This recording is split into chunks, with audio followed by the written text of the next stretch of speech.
আজকের আলোচনার বিষয় হচ্ছে পরিবার। আলোচনার বিষয় কি? পরিবার। ইসলামে পরিবারের গুরুত্ব। অনেকে বলে হুজুর পরিবারে শান্তি নাই, সুখ নাই, অশান্তি, এরকম অভিযোগ আছে না অনেকের? আমরা আমাদের পরিবারগুলো শান্তিময় হোক, সুখী সমৃদ্ধ হোক, আমাদের প্রত্যেকের পরিবারগুলো জান্নাতি পরিবার হোক, আমরা চাই কি চাই না? চাই। আজকের এই চমৎকার রজনীতে আমরা জানবার চেষ্টা করব কেমন করে আমরা আমাদের পরিবারগুলোকে জান্নাতি পরিবার বানাতে পারি। এই গুনগুন আওয়াজ করলে চলবে না, একেবারে থামতে হবে। হ্যাঁ দেখেছি, থামো থামো, থামতে হবে। পরিবার হচ্ছে শান্তির নীড়। সারাদিনের কাজ শেষে, কর্মচাঞ্চল্য শেষে, অফিস শেষে যখন আমরা আমাদের পরিবারে ফিরে আসি, আমরা প্রশান্তির ছোঁয়া পাই, ঠিক কিনা? পরিবারের মধ্যে আল্লাহ তাআলা শান্তি দিয়েছেন, দিয়েছেন ভালোবাসা। এই পৃথিবীর প্রথম পরিবারটা হচ্ছে একজন নারী আর একজন পুরুষের মাধ্যমে গঠিত হয়েছিল, আর এটা গঠিত হয়েছিল জান্নাতে। কোথায়? জান্নাতে। দুই সদস্যের পরিবার, একজনের নাম আদম, আরেকজনের নাম হাওয়া আলাইহাস সালাম। এই দুইজনকে আল্লাহ তাআলা জান্নাতে বিয়ে পড়িয়েছেন। সুবহানাল্লাহ পড়বেন না? এর কারণ আমাদের শৈশব আছে, কৈশোর আছে, আছে না? কিন্তু আদম আলাইহিস সালাম আর হাওয়া আলাইহিস সালামের শৈশব নাই, কৈশোরও নাই, যৌবন দিয়েই জীবন শুরু, ঠিক কিনা? আদম আলাইহিস সালামের শৈশব ছিল? কথা বলেন। হাওয়া আলাইহিস সালামের শৈশব ছিল? কৈশোর ছিল?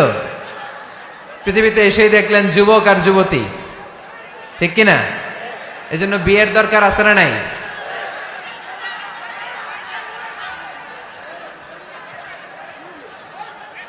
Very bad. এতবার বলার পরেও যদি আপনারা না থামেন, এই যে এক ভাই পাগড়ি মাথায় দিয়ে লাঠি নিয়ে দাঁড়ানো লাগছে, ঠিক না এটা? হ্যাঁ হয়েছে হয়েছে, ভয় দেখান, লাঠি দিয়ে মাইরেন না আবার।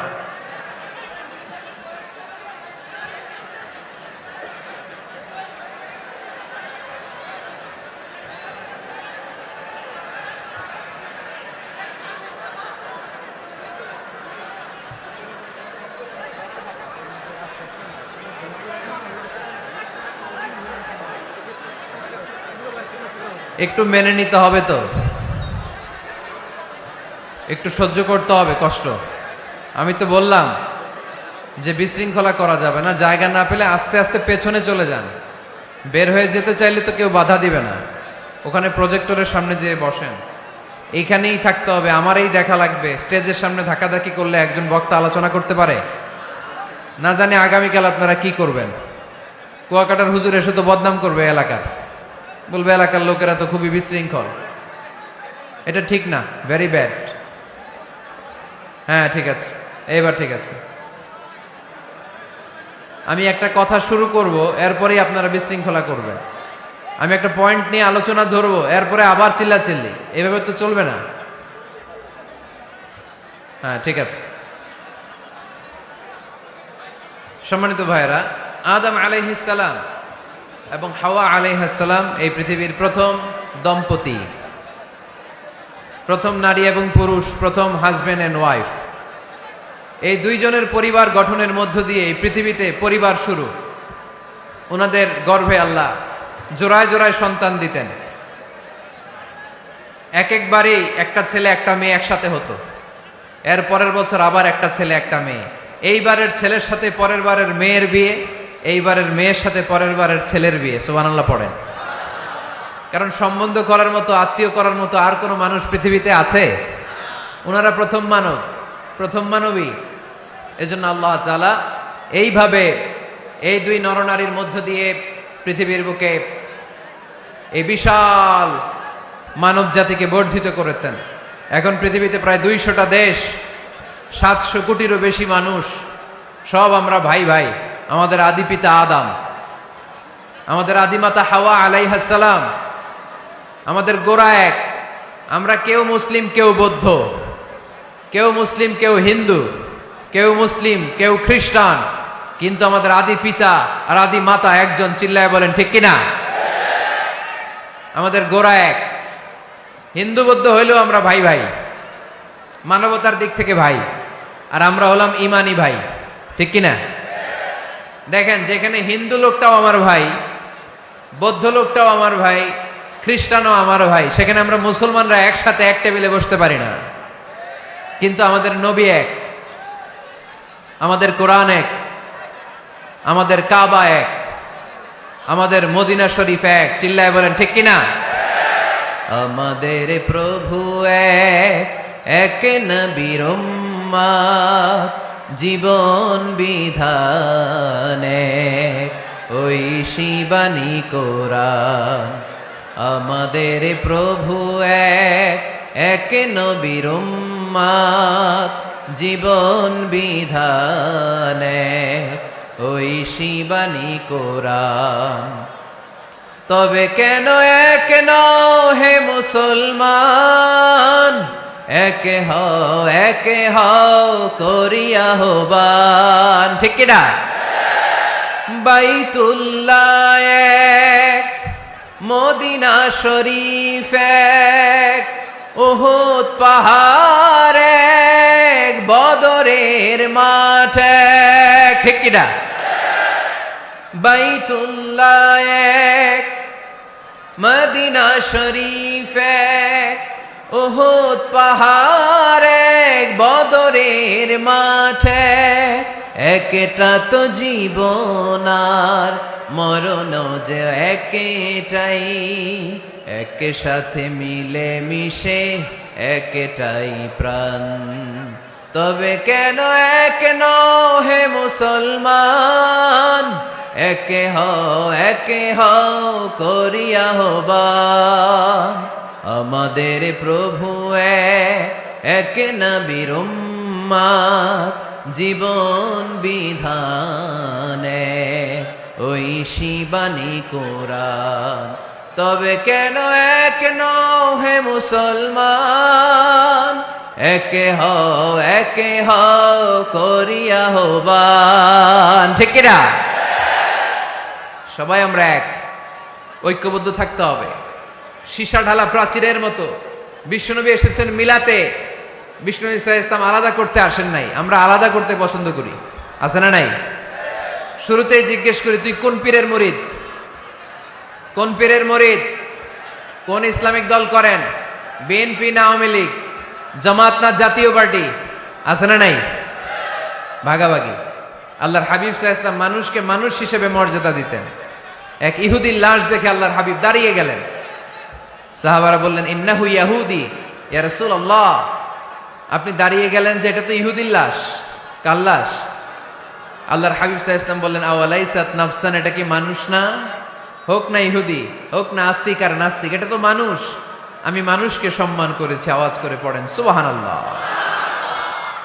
আল্লাহ রাসূল সাল্লাল্লাহু আলাইহি ওয়াসাল্লাম মানুষকে মানুষ হিসেবে কনসিডার করতেন। আমরা আজকাল মানুষকে মানুষ হিসেবে কনসিডার করি না। আমার সবচেয়ে বড় পরিচয় আমি মুসলিম। কোন পীরের মুরিদ ওটা পরে, কোন দল করি ওটা পরে। সবার আগে আমার পরিচয় আমি মুসলিম, আমি মুসলমান। এর চেয়ে কোনো বড় পরিচয় আমার নাই। চিল্লায় বলেন ঠিক কিনা? সবচেয়ে বড় পরিচয় আমি মুসলমান। এজন্য আমরা যেন কাদা ছোড়াছুরি না করি, আমরা যেন ভাইয়ে ভাইয়ে মিলে থাকতে পারি। আল্লাহ তুমি তৌফিক দান করো। তো মুমিন জীবনে পরিবারের অনেক গুরুত্ব। এজন্য আল্লাহ তাআলা বলেছেন, নিজেও জাহান্নামের আগুন থেকে বাঁচো, পরিবারকেও বাঁচাও। আদেশটা কার? আওয়াজ করে বলেন কার? রব্বুল আলামিন বলেন, ইয়া আইয়ুহাল্লাযীনা আমানু কু আনফুসাকুম ওয়া আহলিকুম নারা ওয়াকুদুহান নাসু ওয়াল হিজারা আলাইহা মালাইকাতুন গিলাযুন শিদাদুন লা ইয়াসুনাল্লাহা মা আমারাহুম ওয়া ইয়াফআলুনা মা ইউমারুন। সুবহানাল্লাহ পড়েন। আল্লাহ ডেকে বলেন, গোলাম নিজেরাও জাহান্নামের আগুন থেকে বাঁচো, নিজেদের পরিবারদেরকেও জাহান্নামের আগুন থেকে বাঁচাও, নিজেও জাহান্নামের আগুন থেকে বাঁচো, নিজের মাকেও বাঁচাও, নিজেও বাঁচো, বাবাকেও বাঁচাও, নিজেও জাহান্নামের আগুন থেকে বাঁচো, নিজের স্ত্রীকেও বাঁচাও, নিজেও জাহান্নামের আগুন থেকে বাঁচো, নিজের সন্তান সন্ততিদেরকেও বাঁচাও। ঠিক কি না? নাকি আপনি একা জান্নাতে যেতে চান? আমি জান্নাতে, আমার বাবা জাহান্নামে, এটা ভাল লাগবে? আমি জান্নাতে, আমার মা জাহান্নামে, এটা আমরা চাই? আমি জান্নাতে, আমার স্ত্রী জাহান্নামে, আমি জান্নাতে, আমার ছেলেরা জাহান্নামে, এটা চাই আমরা? আমরা চাই সবাই মুমিন পরিবার দুনিয়াতে যেমনি একসাথে, আমরা জান্নাতেও থাকবো একসাথে। আওয়াজ করে বলতে হবে, ঠিক কিনা? কু আনফুসাকুম ওয়া আহলিকুম নারা, নিজেও জাহান্নামের আগুন থেকে বাঁচো, পরিবারকেও বাঁচাও, নিজেও জান্নাতি হতে হবে, পরিবারের সব সদস্যদেরকেও জান্নাতি সদস্য বানাতে হবে। এজন্য আল্লাহর হাবিবকে আল্লাহ পাক আদেশ করছেন, ওয়া আমুর আহলাকা বিসসালাতি ওয়াসতাবির আলাইহা। ও নবী, আপনি একা নামাজ পড়লেই হবে না, আপনার কন্যা ফাতেমারে নামাজের কথা বলেন, আপনার কন্যা জাইনাবকে নামাজের কথা বলেন, রুকাইয়াকে নামাজের কথা বলেন, উম্মে কুলসুমকে নামাজের কথা বলেন, আপনার প্রাণাধিক প্রিয় স্ত্রী খাদিজাকেও নামাজের কথা বলেন, আপনার স্ত্রী আয়েশারেও নামাজের কথা বলেন। ঠিক কি না? নামাজ একা বললে হবে না। আপনিও নামাজে যাবেন, সন্তানটারেও নামাজে নিয়ে যাবেন, মসজিদে পারা যাবে না? আপনাদের এলাকার মসজিদগুলোকে বাচ্চাদেরকে ঢুকাতে দেন তো আপনারা, না নিষেধ? মসজিদে বাচ্চাদেরকে নিয়ে আসা যাবে না, নিষেধ, এরকম সাইনবোর্ড আছে? হ্যাঁ, পাড়াডাগারে আছে না? বাচ্চাদেরকে নিয়ে যাবেন, বাচ্চাদেরকে নিয়ে ঢুকবেন, একেবারে ছোট বাচ্চা না, মসজিদের আদব বুঝে, বুঝাইলে বুঝবে, ডায়াপার পরিয়ে নিয়ে যাবে। বাচ্চারা দুষ্টামি করবে, এটা ঠিক, লাফালাফি করবে, তো দুষ্টামি লাফালাফি তো বাচ্চারাই করবে না, আমরা করব? কথা বলেন। 70 বছরের এক মুরব্বী যদি লাফায়, বয়স কত, উনি লাফাইতেছে, চকলেট দাও চকলেট দাও, ভাল লাগবে? এই আবদারটা বাচ্চারা করলে ভাল লাগবে, ঠিক কিনা? তো বাচ্চারা লাফাবে, কান্না করবে, গ্লাস ভাঙচুর করবে, অনেক কিছু করবে, এটা বাচ্চাদের সাথে মানায়। তারপরও মসজিদে নিয়ে যাব। ইমাম সাহেব যারা আছেন, আইম্মাতুল মাসাজিদ, মসজিদে বিশেষ করে জুমার দিন চকলেট নিয়ে যাবেন। বাচ্চা দেখলেই চকলেট দেওয়ার দরকার আছে না নাই? আপনি যদি চকলেট দেন, এই বাচ্চার স্মৃতিতে আপনার কথা আজীবন থাকবে, জীবনেও বাচ্চার মেমোরি থেকে আপনার নাম ডিলিট হবে না। চিল্লা এখন, ঠিক কিনা? আর যদি গালি দেন, যদি মসজিদ থেকে তাড়ায় দেন, তাহলে বড় হয়ে বলবে, এক বদের হাড্ডি আছিল আমগে ইমাম, আমি মসজিদে গেলেই খালি ধমক দিত। আছে না নাই? গালি খাবেন আপনি, বদদোয়া খাবেন আপনি। এজন্য ছোট্ট বাচ্চাদেরকে মসজিদে নিয়ে যান। তুরস্কের মসজিদে বিভিন্ন সাইনবোর্ড লেখা থাকে, ওখানে ওরা লিখে দিয়েছে, আমি দেখলাম, যে জামাত চলা অবস্থায় পেছনে যদি বাচ্চাদের কিচির মিচির আর চিৎকার চেঁচামেচি শুনতে না পাওয়া যায়, তাহলে ভবিষ্যৎ প্রজন্ম নিয়ে আপনারা আশঙ্কায় থাকুন। ঠিক কিনা? আমরা জামাতে নামাজ পড়তেছি, পিছনে যদি চিল্লাচিল্লি শোনা যায়, তাহলে বোঝা গেল আমার ছেলে, আমার নাতি, এরা সব নামাজি হচ্ছে, মসজিদে আসছে। ঠিক কিনা? আমরা তারাবি পড়তেছি, পিছনে বাচ্চাদের আওয়াজ নাই, বোঝা গেল ভবিষ্যৎ প্রজন্ম এগুলো মুসল্লি হচ্ছে না, এগুলো ঘরে বসে বসে ভিডিও গেমস খেলে। চিল্লায় বলো, ঠিক কিনা? এজন্য বাচ্চাদেরকে মসজিদে নেওয়ার কোনো বিকল্প নাই, নিতেই হবে।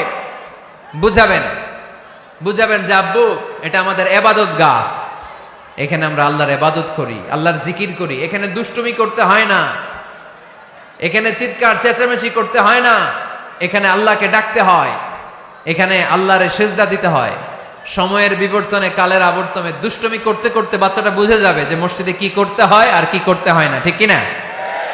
এজন্য অবশ্যই অবশ্যই এবং অবশ্যই বাচ্চাদেরকে আপনারা মসজিদে নিয়ে যাবেন, যাতে আমাদের ভবিষ্যৎ প্রজন্ম নামাজি হয়, আমাদের ভবিষ্যৎ প্রজন্মটা মুসল্লি হোক, নামাজি হোক। আমরা চাই কি চাই না? আমাদের ফ্যামিলিগুলো নামাজি হোক, জান্নাতি ফ্যামিলি হোক। ফ্যামিলিতে রেখেছেন আল্লাহ সুখ আর শান্তি, এখানে আছে যত্ন, ভালোবাসা, দুঃখ কষ্ট ভাগাভাগি করে নেয়ার প্রশিক্ষণ। ঠিক কিনা?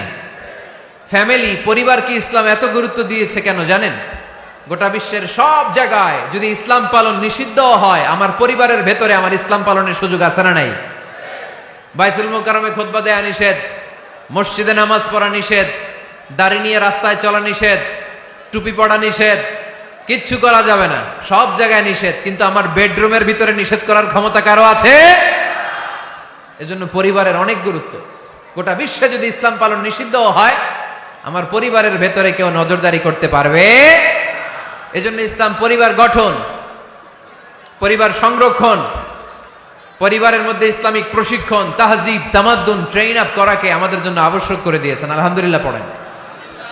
এখানেই আমাদের আর পাশ্চাত্যের সমাজের পার্থক্য। আমরা রক্ষণশীল, কিন্তু পাশ্চাত্যে এই পরিবার নাই।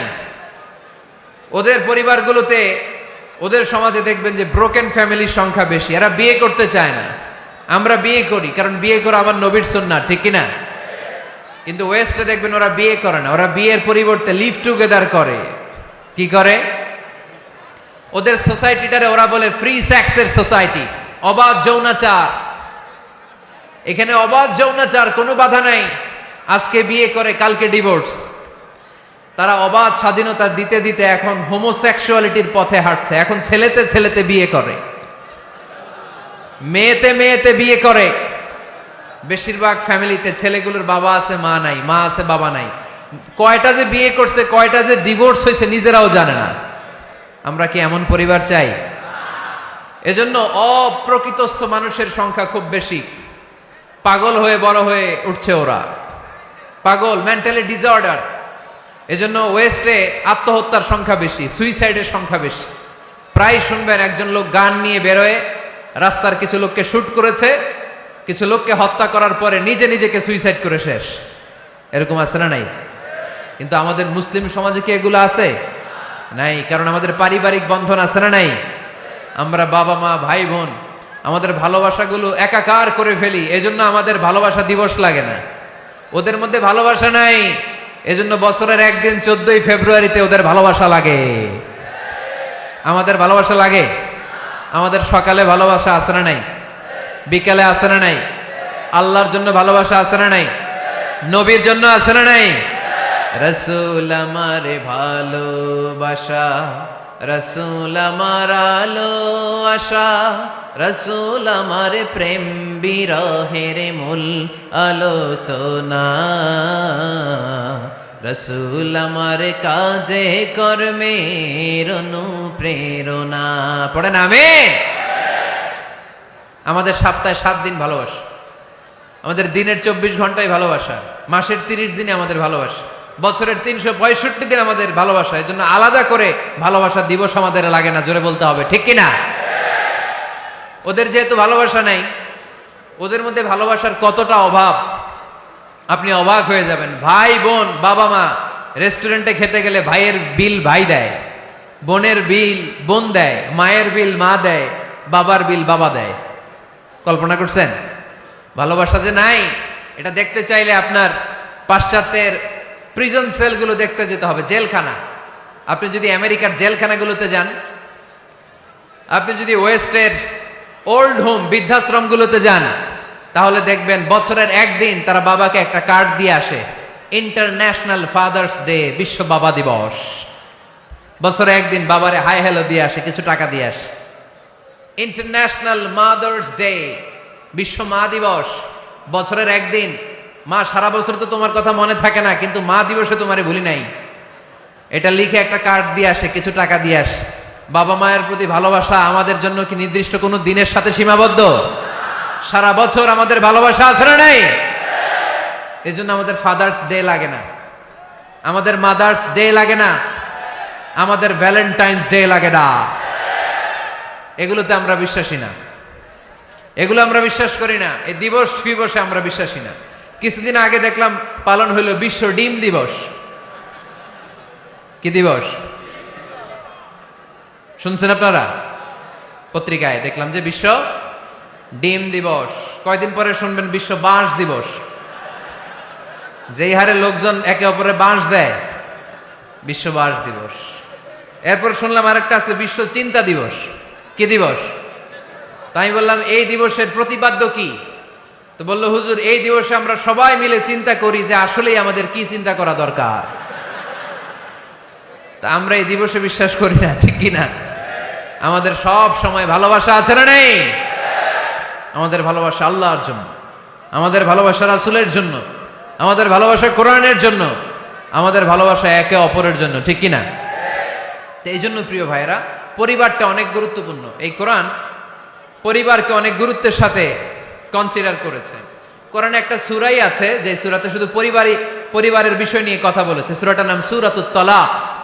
সূরাতুত তালাক, অ্যাড্রেসিং দ্য ফ্যামিলি ম্যাটার্স। এখানে শুধু ফ্যামিলি ম্যাটার নিয়ে কথা বলা হয়েছে। এই কোরআনে আরেকটা সূরা আছে, এটার নাম সূরাতু আলে ইমরান। ইমরানের পরিবারের নামে আল্লাহ একটা সূরা দিয়েছে, আওয়াজ করে পড়েন সুবহানাল্লাহ। এজন্য আমাদের পরিবারগুলো ভালোবাসায় সিক্ত হোক, সমৃদ্ধ হোক, সুখী হোক, শান্তিময় পরিবার হোক, আমরা চাই না? সবাই চান? পিছনের বাইরা তো চায় না। তো বলেন না কেন? আমাদের পরিবার সুখময় শান্তিময় হোক, আমরা চাই কি চাই না? চাই।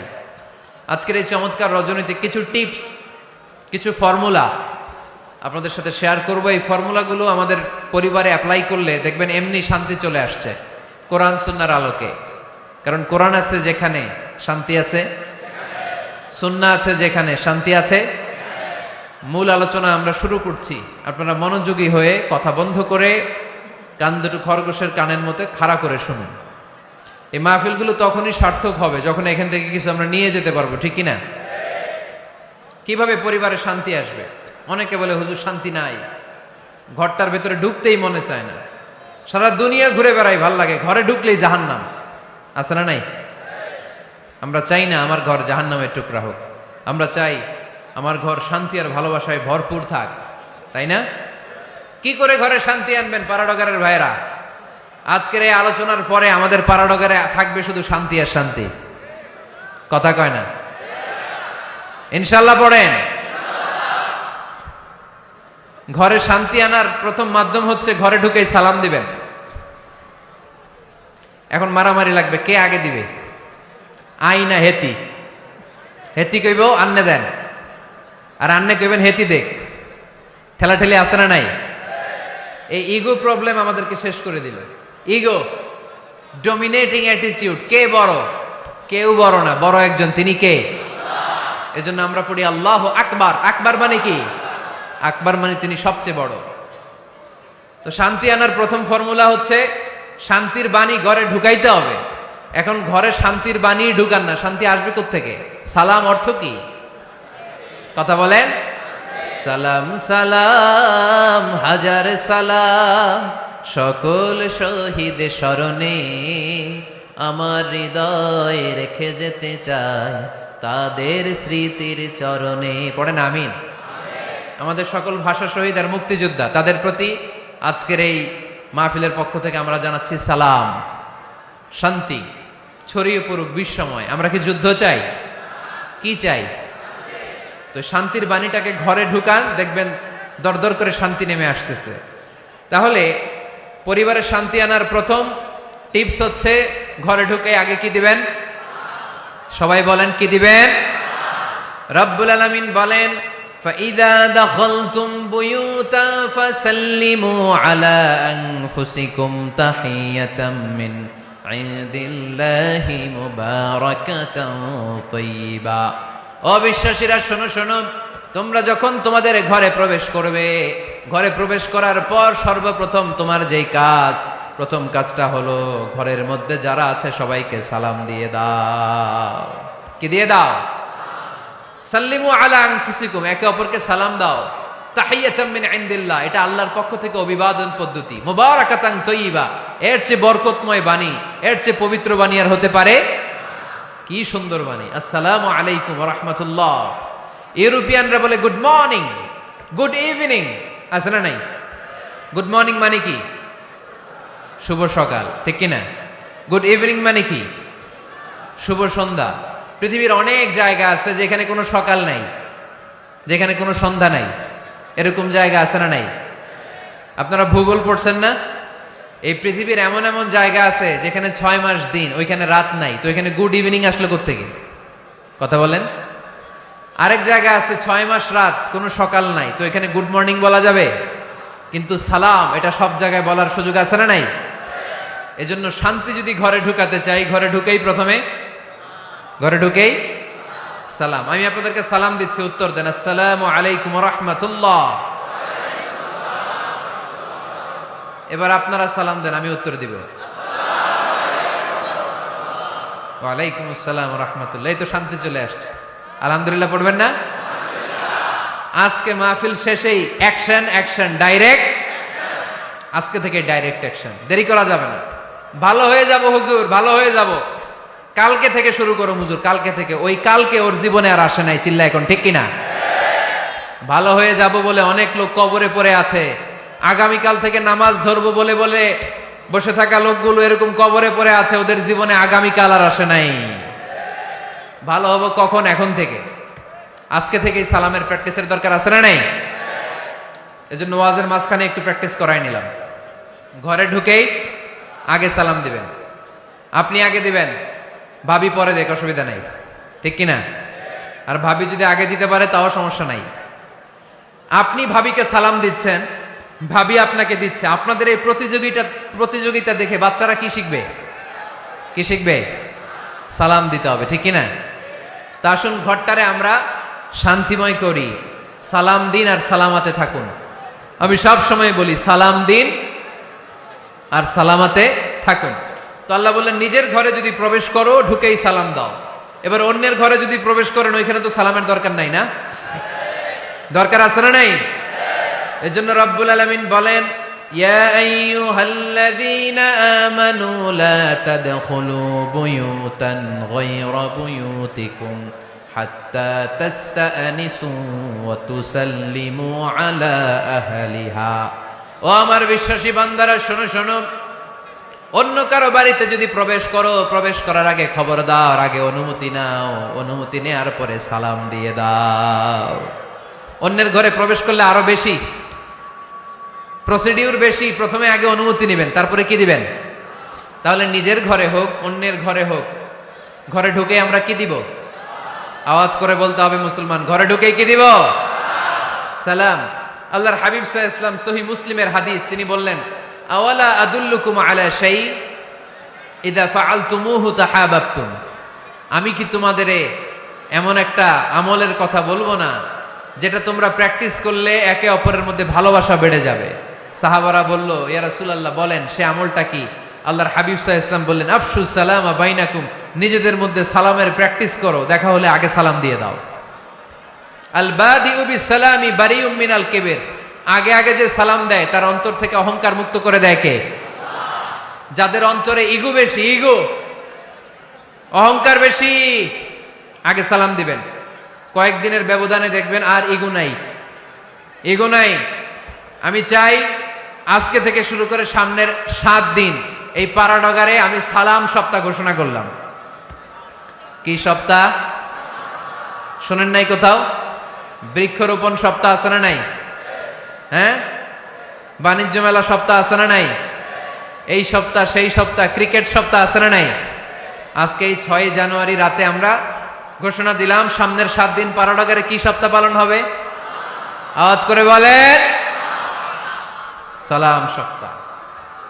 সাইয়েদনা আদম আলাইহিস সালামকে যখন আল্লাহ তাআলা তৈরি করলেন, লাম্মা খালাকাল্লাহু আদামা ওয়া কানা তুলুহু 60 যিরাআন। এই কি হইছে আবার এদিকে? এইখানেই তোমাদের ধাক্কাধাক্কি করা লাগবে, এই জায়গাটাই লাগবে না? পিছনে যেহেতু তোমরা শুনতে পারো ওদের মতো, এই যে ছাদে উঠে আওয়াজ করবো না। খুব বেশি বিশৃঙ্খলা হয়ে গেল আজকে। আমি চাইবো কেউ কথা বলবে না। আমি যে কথা কন্টিনিউ করতেছি কষ্ট হচ্ছে, সাউন্ড কিন্তু আসতেছে আমার কানে। একটা সাউন্ড হলে আলোচক কথা বলতে পারে না। তো এটা যদি আপনারা না বুঝেন আমরা কথা বলবো কি করে? আওয়াজ হবে না। আদম আলাইহিস সালামকে যখন আল্লাহ তাআলা বানালেন 60 হাত লম্বা বানালেন। কয় হাত লম্বা? আমরাও যখন জান্নাতে যাব আমাদেরকে 60 হাত লম্বা করে জান্নাতে ঢুকাবে কে? সুবহানাল্লাহ পড়বেন না? আদম আলাইহিস সালামকে তৈরির পরই আল্লাহ বলে নাই আদম জিকির করো, আদম সেজদা দাও, আদম নামাজ পড়ো। আল্লাহ প্রথম যে অর্ডারটা করেছেন সেটা হচ্ছে সাল্লিম, আদম সালাম দাও। কি দাও? আরো জোরে। এর কারণ আগে যে সালাম দেয় তার অন্তর থেকে অহংকার মুক্ত করে দেয় কে? আল্লাহ। একটা মাত্র অহংকারের কারণে ইবলিস সে হয়েছে জাহান্নামীদের সর্দার। আল্লাহ চেয়েছেন এই অহংকার যেন আদমের হৃদয়ে বাসা না বাঁধে, তাই হৃদয় থেকে অহংকার তুলে দেওয়ার জন্য প্রথমেই আল্লাহ তাআলা আদম আলাইহিস সালামকে সালামের প্রশিক্ষণ দিয়ে দিলেন। পড়েন সুবহানাল্লাহ। সাইয়েদনা আদমকে তৈরির পরে আল্লাহ বললেন, আদম সাল্লিম আলা উলাইকান নাফার। ও আদম, সেজদা দেওয়ার দরকার নাই, জিকির করার দরকার নাই, অন্য কিছু করার দরকার নাই। সৃষ্টি করার পরে তোমার প্রতি আমার প্রথম আদেশ হলো ফেরেশতাদেরকে মুহূর্তেই তুমি সালাম দিয়ে দাও। কি দিয়ে দাও? আদম আলাইহিস সালাম আদেশ আসা মাত্রই সালাম দিলেন। মুহূর্তেই আদম আলাইহিস সালামের হৃদয় থেকে অহংকার দূর করে দিল কে? এজন্য আমরাও আগে আগে সালাম দিব। আগে আগে মুরব্বীরা বাচ্চাদেরকে দিবেন, বাচ্চারা মুরব্বীদেরকে দিবেন। স্বামী স্ত্রীকে, বাবা ছেলেকে। অনেক মুরব্বীরা বসে থাকে, আমি মুরব্বী, আমি দিব কেন, ও আমারে দিব, বেয়াদব আছে না নাই? না, এগুলো বললেন না। বেয়াদব না বলে একটা কাজ করবেন, বেয়াদব না বলে আপনি সালাম দিয়ে দিবেন। বেয়াদব না বলে কি বলবেন? সালাম দিয়ে দিবেন। দেখবেন বারবার যখন সালাম দিবেন বাচ্চাটা বা ছেলেটা লজ্জায় পরে কিছুদিন পরে ওই বাচ্চাই আপনার আগে সালাম দেওয়া শুরু করবে। ঠিক কিনা? আমরা বদলা নিব না, আমরা বদলে দিব। মুসলমানরা কি বদলা নেয়? কি করে? বদলে দেয়। আমরা বদলা নেই না, আমরা বদলে দেই। ঠিক কিনা? আমাদের আচরণে, আমাদের বিনয় দিয়ে, আমাদের ভালোবাসা দিয়ে আমরা বদলে দিব। আমাদের ভালোবাসার কাছে হেরে যাবে গোটা পৃথিবী, জিতে যাবে আমাদের ভালোবাসা। চিল্লায় বলেন ঠিক কিনা? আগে সালাম দেন, আগে আগে সালাম দিবেন। জান্নাতীরা যখন জান্নাতে ঢুকবে ফেরেশতারা প্রত্যেক গেটে খালি বলবে সালাম সালাম সালাম, আল্লাহু আকবার। জান্নাতীরা যখন জান্নাতে ঢুকবে ফেরেশতারা বলবে সালামুন আলাইকুম তিবতুম ফাদখুলুহা খালিদিন। ও জান্নাতীরা, জান্নাতে প্রবেশ করেন, আল্লাহর পক্ষ থেকে আপনাদের জন্য রইল সালাম। আপনাদের জন্য কি? তাহলে জান্নাতে একে অপরের সাথে দেখা হলে সেখানে কি দেয়া হবে? সালাম। তাই নিজের পরিবারে যারা জান্নাতের আমেজ উপভোগ করতে চান তারা সালাম দিন। পরিবারটারে যারা জান্নাতি বানাতে চান ঘরে ঢুকেই কি দিবেন? সালাম দিন আর সালামাতে থাকুন। প্রথম ফর্মুলা বুঝতে পারছেন? ঘরে শান্তি আনার প্রথম ফর্মুলা কি? আওয়াজ করে বলতে হবে, সেটা কি? সালাম। 2 নম্বর ফর্মুলা, ঘরে যারা সুখ শান্তি রাখতে চান ঘরের মধ্যে কোনো ছবি টাঙিয়ে রাখা যাবে না। যাবে? মূর্তি রাখা যাবে না। যাবে?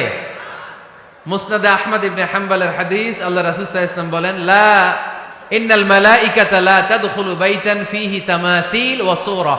যে ঘরে মূর্তি আছে, যে ঘরে ছবি টাঙিয়ে রাখা হয়, ওই ঘরে আল্লাহর রহমতের ফেরেশতা প্রবেশ করে। চিপায় চাপায় কোনো ছোটখাটো ছবি থাকলে ওটা ভিন্ন কথা, কিন্তু বড় করে টাঙিয়ে রাখা যাবে? আব্বা আম্মা মরে গেছে, অনেকে আব্বা আম্মার ছবি টাঙায় রাখে, রাখা যাবে? আজকে নামায় ফেলবেন, পারা যাবে তো? আচ্ছা। অনেকে বিয়ের ছবি বাঁধায় রাখে, বাঁধায়া ঘরে ঝুলায় রাখে। স্মৃতি, স্মৃতি রাখবার চায়। কি রাখবার চায়? না, স্মৃতি এইখানে রাখেন, ছবি নামিয়ে ফেলবেন। নেতা নেত্রীর ছবি অনেকে টাঙিয়ে রাখে, আছে না নাই? না, নামায় ফেলেন, নামায় ফেলবেন। পীর সাহেবের ছবিও টাঙিয়ে রাখে? না না, এগুলো করবেন না। স্মৃতি যদি রাখতে হয়, বিয়ের ছবি কিংবা ফ্যামিলি গ্রুপ ছবি হতে পারে, আব্বা আম্মা ভাই বোন মিলে আমাদের মতো করে আমাদের পরিসরে আমরা একটা ছবি তুললাম, এই ছবি অ্যালবামের মধ্যে তালাবদ্ধ করে রাখতে হবে। ঠিক কিনা? ঘরের মধ্যে ঝুলিয়ে রাখা যাবে? স্মৃতি সংরক্ষণের জন্য 1-2টা ছবি রাখতে পারেন, অ্যালবামের মধ্যে রাখবেন। ক্লাব মাঝে মাঝে যখন খুলবেন, 10 বছর আগের ছবি যখন খুলবেন দেখবেন, হায়রে এই গ্রুপ ছবিতে পাশে আমার দাদা ছিল, আজকে দাদা নাই, আব্বা ছিল, আজকে আব্বা নাই, আমার দাড়িগুলো কালো ছিল, এখন দাড়ি আর কালো নাই, সাদা হয়ে গেছে। মরণের কথা চিন্তায় আছে না নাই? আখিরাতের কথা স্মরণ হবে। তো আজ থেকে আমরা ছবি টাঙিয়ে রাখবো না, নামায়ে ফেলবো। রহমতের ফেরেশতা তো আসতে চায় আপনার ঘরে, আপনি ঢুকার বন্দোবস্তই তো রাখেন নাই। রহমতের ফেরেশতাকে ঢুকার সুযোগই তো আপনি দিচ্ছেন না, ঢুকবে কেমন করে? বিয়ের ছবি, আব্বা আম্মার ছবি নেতা নেত্রীর ছবি টাঙিয়ে না রেখে অ্যালবাম বন্দি করে রাখেন, প্রয়োজনে দেখবেন। অনেকে বাঘের শোপিস, সাপের শোপিস, কুমিরের শোপিস সুকেসে সাজিয়ে রাখে, আছে না নাই? রহমতের ফেরেশতা আসে না, এগুলো রাখবেন না। কোন প্রাণীর শোকেসের ভেতরে প্রাণীর শোপিস রাখা যাবে না। অনেকে ঘরের মধ্যে পিয়ানো রাখে, পিয়ানো, আছে না নাই? বাঁশি রাখে, বাঁশি, গিটার, সব ভালো, তুই একা বাসিস নে, একটু ভালোবাসিতে দিস মোরে, গিটার বাজায় আর গাইতেছে মামায়। আহা, আসে না তোমার ঘরে রহমতের ফেরেশতা, ঠিক কি না? হারমোনিয়াম, একতারা, দোতারা, সেতারা, এগুলো রাখা যাবে? ঢোল রাখা যাবে? ঢুকে না রহমতের ফেরেশতা। তো রহমতের ফেরেশতা রহমতের পায়গাম নিয়ে আসবে আপনার ঘরে। যদি আপনি চান, ছবি নামিয়ে ফেলুন, মূর্তি সরিয়ে ফেলুন, দোতরা, ঢোল বাদ্য এগুলো ভেঙে ফেলে দেন। আল্লাহ রাসূল সাল্লাল্লাহু আলাইহি ওয়াসাল্লাম বললেন, বুইসতু আন উকাসসিরাল মাযামির, ঢোল বাদ্য, হারমোনিয়াম, গিটার এগুলোকে ভেঙে মাটির সাথে গুঁড়িয়ে দেওয়ার জন্য বিশ্ব নবীকে আল্লাহ তাআলা জামিনে পাঠিয়েছে। ঢোল বাজানো হারাম, এগুলো বাজাবেন না, রহমতের ফেরেশতা আসবে না। কোন হেভি মিউজিক্যাল ইনস্ট্রুমেন্ট ঘরে রাখা যাবে না। তবে তবে আপনি গাছের ছবি, প্রকৃতির ছবি, নদী নালার ছবি, এগুলোর ক্যালিওগ্রাফি বাধাই করে দেয়ালে টাঙিয়ে রাখতে পারেন, এতে কোনো সমস্যা। বাচ্চা মেয়েদেরকে কাপড়ের তৈরি পুতুল দিতে পারেন, এটা তো কোনো সমস্যা নাই। আম্মা জান আয়েশা রাদিয়াল্লাহু তাআলা আনহা, উনি কাপড়ের পুতুল দিয়ে খেলা করতেন, কাপড়ের ঘোড়ার পুতুল, মানুষের পুতুল, এগুলো দিয়ে খেলতেন, এটা জায়েজ আছে। কিন্তু চোখ আছে, নাক আছে, মুখ আছে, হাত আছে, এরকম পুতুল ঘরে রাখা যাবে? দেখেন ইসলামী শরিয়াত কত চেক এন্ড ব্যালেন্স। বাচ্চা মেয়েদের জন্য এটা কেন জায়েজ? কারণ এই মেয়েই কিছুদিন পরে মা হতে চলেছে, ঠিক কিনা? এদের হাতেই লালিত পালিত হবে আগামী প্রজন্ম। দেখবেন বাচ্চা মেয়েরা ছোট্ট ছোট্ট পুতুল দিয়ে খেলা করে, এরা রান্না করে, বাচ্চারা দুধ খাওয়ায়, বাচ্চারা গোসল করায়, আছে না নাই? ইসলাম এটা জায়েজ করেছে এজন্য, যাতে ছোটবেলাতেই বড় হয়ে তার উপর যে দায়িত্ব চাপবে, ছোটবেলাতেই যেন এটার প্রশিক্ষণ হয়ে যায়। সুবহানাল্লাহ পড়েন। খেলার ছলেই প্রশিক্ষণ হয়ে গেল। তো এই জন্য ঘরে যারা শান্তি চান, এগুলো রাখবেন না। ঘরে হিন্দি সিরিয়াল দেখা যাবে না। এইবার আসছে আসল ওয়াজ। ঢুকে না, রহমতের ফেরেশতা ঢুকে না। এই জন্যই অশান্তি, এজন্যই অশান্তি। হিন্দি সিরিয়াল দেখা যাবে না, জি বাংলা দেখা যাবে না, স্টার জলসা দেখা যাবে না, ইন্ডিয়ান কোন অশ্লীল চ্যানেল ঘরে দেখা যাবে না। রহমতের ফেরেশতা ঢুকে না। আমার বোনেরা, মহিলা প্যান্ডেলে আপনাদের কারো যদি এই অভ্যেস থেকে থাকে, একদিনে তো আর ছাড়তে পারবেন না, আস্তে আস্তে, কি বলেন? অনেকে সিগারেট ছাড়তে চায়, আমার কাছে আসে, হুজুর আপনার ওয়াজ শুনে নামাজ ধরছি, দাড়ি রাখা শুরু করছি, সিগারেটটা তো ছাড়তে পারি না। তো জিজ্ঞেস করলাম, কয়টা করে খান প্রতিদিন? কয় 10টা। কত বড় ডাকাই! তো ওরে যদি বলে কালকে থেকে একটাও খাওয়া যাবে না, ও বাঁচবে না মরবে? মরবে। তো আমি বললাম, চালায় যান, চালায় যান, অল্প অল্প। এই সপ্তাহ একটু কমায় খায়েন, 8টা করে খায়েন, পরের সপ্তাহ 5টা করে খায়েন, কমাইতেস। এরপরের সপ্তাহ 3টা, পারতেস।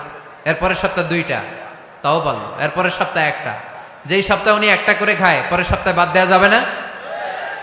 গ্রাজুয়ালি। অনেক এলিট সোসাইটির ফ্যামিলি, তাদের বাবারা আমার কাছে আস, বলে হুজুর ধন সম্পদ, সোশ্যাল স্ট্যাটাস আল্লাহ কম দেয় নাই, তো আপনার ওয়াজ শুনে আলহামদুলিল্লাহ আমরা পরিবর্তিত হতে শুরু করেছি, আমরা এখন নামাজ টামাজ পড়তেছি। তো মেয়েগুলো পর্দা করে না হুজুর, পর্দা করে না। কি করি? হিপ হপ স্টাইলের মেয়ে, টাইট ফিটিং। কি ফিটিং? টাইট ফিটিং জামা পরে হুজুর, কি করব আমি বলেন? তো এদেরকেও আমি বলি ধীরে সুস্থে চালায় যাইতে বলেন, চালায় যাক আস্তে আস্তে। তো ওদেরকে পরামর্শ দেই, প্রথমে বলবেন মা শালীন পোশাক পরো। কি পোশাক? প্রথম ধাপে হচ্ছে শালীন পোশাক। নিজেকে একটু গুছিয়ে রাখো, একটু ওড়না পেঁচিয়ে রাখো, একটু ঢিলেঢালা জামা পরো। শালীন পোশাকে যখন মেয়েটা অভ্যস্ত হয়, তখন আমি বলি এদেরকে হেজাব পরান। হেজাব কি পরান? হেজাব। তো শালীন পোশাক থেকে যখন একটু আপার লেভেলে যে হেজাব ধরে, হিপ হপ স্টাইলের মেয়েগুলো, এর কয়েক মাস পরে আমি বলি এখন নেকাব পড়ায় দেয়। এখন কি নেকাব, মানে শুধু চোখ দেখা যাবে আর কিছু দেখা যাবে না। আস্তে আস্তে এরকম অনেক ফ্যামিলির ক্ষেত্রে আমি শুনেছি, আগে হিপ হপ স্টাইলের মেয়ে ছিল, পরে আস্তে আস্তে শালীন পোশাক ধরেছে, তার কিছুদিন পরে আস্তে আস্তে হেজাব ধরেছে, এরপরে এখন নেকাব ধরেছে। আলহামদুলিল্লাহ পড়বেন না? এখন হিপ হপ স্টাইলের মেয়ে হাফ নেকেড চলে, ওরা যদি কালকেই পড়ি হাত মোজা পর, পা মোজা পর, পারবেও? এজন্য ধীরে সুস্থে আস্তে আস্তে আওয়াজ করে বলেন ঠিক কিনা? তাহলে টিভিতে গান বাজনা, আজে বাজে হিন্দি সিরিয়াল, অশ্লীল নাটক, সিনেমা পাড়াডগারে আজকে থেকে আর দেখা যাবে? যারা ফ্যামিলিতে অশান্তি চান শুধু তারা দেখতে পারবে, ঠিক কিনা? আমরা যারা শান্তি চাই আমাদের ঘরে এগুলো চলবে না, চিল্লায় বলো ঠিক কিনা? তাহলে ওদের টিভিতে কি দেখমু? কি দেখবেন? ইসলামী প্রোগ্রাম দেখবেন। কি দেখবেন? ইসলামী প্রোগ্রাম দেখুন, নিউজ দেখুন, টক শো গুলো দেখুন, প্রামাণ্য অনুষ্ঠানগুলো দেখুন, শালীন ভালো কোনো ম্যাগাজিন প্রোগ্রাম থাকলে এগুলো দেখুন, জিওগ্রাফিক্যাল চ্যানেল দেখুন, অ্যানিমেলস কিংডম দেখুন, সাগরের অতল গহ্বরে কি মাছ আল্লাহ তৈরি করে রেখেছে, আফ্রিকার জঙ্গলে কি হচ্ছে, অস্ট্রেলিয়ার জঙ্গলে এখন চলতেছে দাবানল, আপনারা কি খোঁজ রাখেন? মাইলকে মাইল বাঘের চামড়াগুলো ঝলসে যাচ্ছে, বানরের চোখগুলো পুড়ে যাচ্ছে, খোঁজ খবর রাখতে হবে, ঠিক কিনা? এগুলো দেখেন। নিজেকে জ্ঞানী ও আলোকিত করে গড়ে তুলতে সাহায্য করে এরকম প্রোগ্রামগুলো দেখেন। কোনো অশ্লীল, কোনো হারাম প্রোগ্রাম কোনো মুসলমান টেলিভিশনে দেখতে পারে? কিরে ভাই এখানে কি? এইখানে কি? ঘরে শান্তি আসবে কেমনি? এদিকেই তো শান্তি নাই।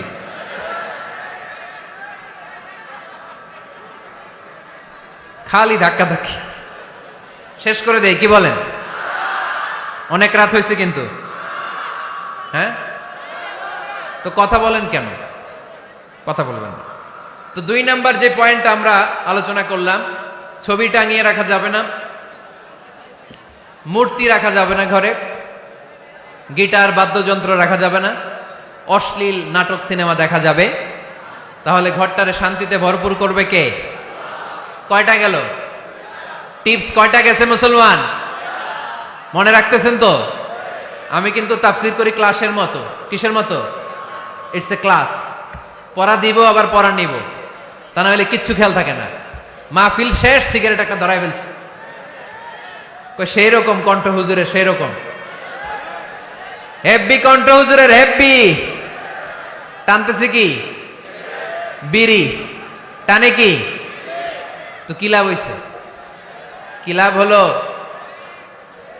আমরা যেন কিছু শিখে যাই। 3 নাম্বার ফর্মুলা ঘরে শান্তি আনার, ঘরে মাঝে মাঝে একসাথে জামাতে নামাজ পড়বেন। শুনতেছেন? আমার কথা শুনতে পাচ্ছেন? The family that prays together stays together. এই চলো রাইট। কি কি এত কথা কেন? এরকম বিশৃঙ্খলা তো কোথাও দেখি নাই আমি এতবার। The family that prays together stays together. যে ফ্যামিলিগুলো একসাথে নামাজ পড়ে, এই ফ্যামিলিগুলো একসাথে টিকে থাকে আজীবন। সুবহানাল্লাহ নাই? বাইরে বৃষ্টি, আপনি মসজিদে যেতে পারছেন না জামাতে নামাজ পড়ার জন্য, কি করবেন? ঘরের সবাই নিয়ে নিজে ইমাম হয়ে যাবেন। পারা যাবে? আরে শুরু করেন না, আজারি ভাইয়ের কথা শুনে শুরু করেন না, শান্তি আসবে। আল্লাহর কসম, ঘরে ঘরে শান্তি আসবে এই বাংলাদেশে, কিন্তু এগুলো অ্যাপ্লাই করতে হবে। তাহাজ্জুদের সময় একসাথে দাঁড়িয়ে যান। ডিসেম্বর মাসে বাচ্চাদের 15 দিনের ছুটি, তখন তাহাজ্জুদের প্র্যাকটিস করেন। আপনি ইমাম, আপনার পেছনে আপনার ছেলেরা, পিছনে আপনার মেয়েরা আর আপনার স্ত্রী। নারী পুরুষ এক কাতারে দাঁড়াতে পারে না। আমি আর রুবেল ভাই যদি জামাতে পড়ি, আমি ইমাম, রুবেল ভাই ডান দিকে, সমান সমান দাঁড়ানোর সুযোগ আছে না নাই? আছে। কিন্তু আমি যদি আমার স্ত্রীর সাথে জামাত করি, একসাথে দাঁড়ানো যাবে না। আমি সামনে, আমার স্ত্রী পেছনে। মাসালা বুঝতে পেরেছেন? আচ্ছা, তো তাহলে ঘরে জামাতে মাঝে মাঝে নামাজ পড়বেন। সহিহ মুসলিমের হাদিস, আল্লাহ রাসূল সাল্লাল্লাহু আলাইহি ওয়াসাল্লাম বলেন, তোমরা ফরজ নামাজ মসজিদে আদায়ের পরে ঘরের জন্য কিছু নফল আর সুন্নত রেখে দিও, কারণ ঘরে যারা নফল আর সুন্নত পড়ে ওই ঘরটারে বরকত দিয়ে ভরে দেয় কে? তাহলে 3 নাম্বার ফর্মুলা, ঘরে আমরা নামাজ পড়বো, মাঝে মাঝে জামাতে নামাজ পড়বো। রাজি আছেন তো সবাই? ইনশাল্লাহ পড়েন না? 4 নাম্বার ফর্মুলা, বাসায় একসাথে খাবার খান, আলাদা আলাদা না। কিভাবে? একসাথে। যদি একান্নবর্তী ফ্যামিলি হয়, ভাই বোন চাচা মামা একসাথে, তাহলে ছেলে মেয়েরা একসাথে বসবেন না। ছেলেরা সবাই একসাথে, তাদের খাওয়া শেষ, এরপরে মেয়েরা সবাই একসাথে। আর যদি নিজের ফ্যামিলি, স্বামী স্ত্রী ছেলে মেয়ে, তাহলে সবাই মিলে একসাথে খাবেন। খাবেন কোন হাতে? বাম হাতে নাকি? আওয়াজ করে কোন হাতে? আল্লাহর হাবিব বলেছেন লা তাকুলু বিশিমাল, বা হাতে খেও না, ফা ইন্না শাইতানা ইয়াকুলু বিশিমাল, কারণ শয়তান খায় বা হাতে। আমরা খাই কোন হাতে? ডান হাতে। খাওয়ার শুরুতে কি পড়বো? খাওয়ার পরে কি পড়বো? মনে থাকবে? বাচ্চারা উল্টা কাজ করতে পছন্দ করে বেশি। দেখবেন বাচ্চারা ডাইন পায়ের জুতা পরে বাম পায়ে, বাম পায়েরটা পরে। আমার মেয়ে সব সময় এটা করবে। আমি জুতা পরাই দিলে ঠিক, নিজে পড়লে বাম পায়েরটা দেয় ডান পায়ে, ডান পায়েরটা দেয় বাম পায়ে, আর গ্লাস ধরবে বা হাতে, যতক্ষণ আমি না ঠিক করে দিব। এবং বিসমিল্লাহ বলতে ওরা ভুলে যায়, বারবার স্মরণ করিয়ে দিবেন, বারবার বারবার। এখন ওর মস্তিষ্ক নরম আর উর্বর, ভেরি ফার্টাইল ওদের মস্তিষ্ক। যেইটাই ঢুকাবেন, এখন সফটওয়্যার হিসেবে যেটা ইনস্টল করবেন ওইটা আজীবন থাকবে। চিল্লায় বলেন ঠিক কিনা? সিঙ্গাপুরে আমার প্রোগ্রাম, গত কোরবানির পরে 5 দিন টানা প্রোগ্রাম ছিল সিঙ্গাপুরে।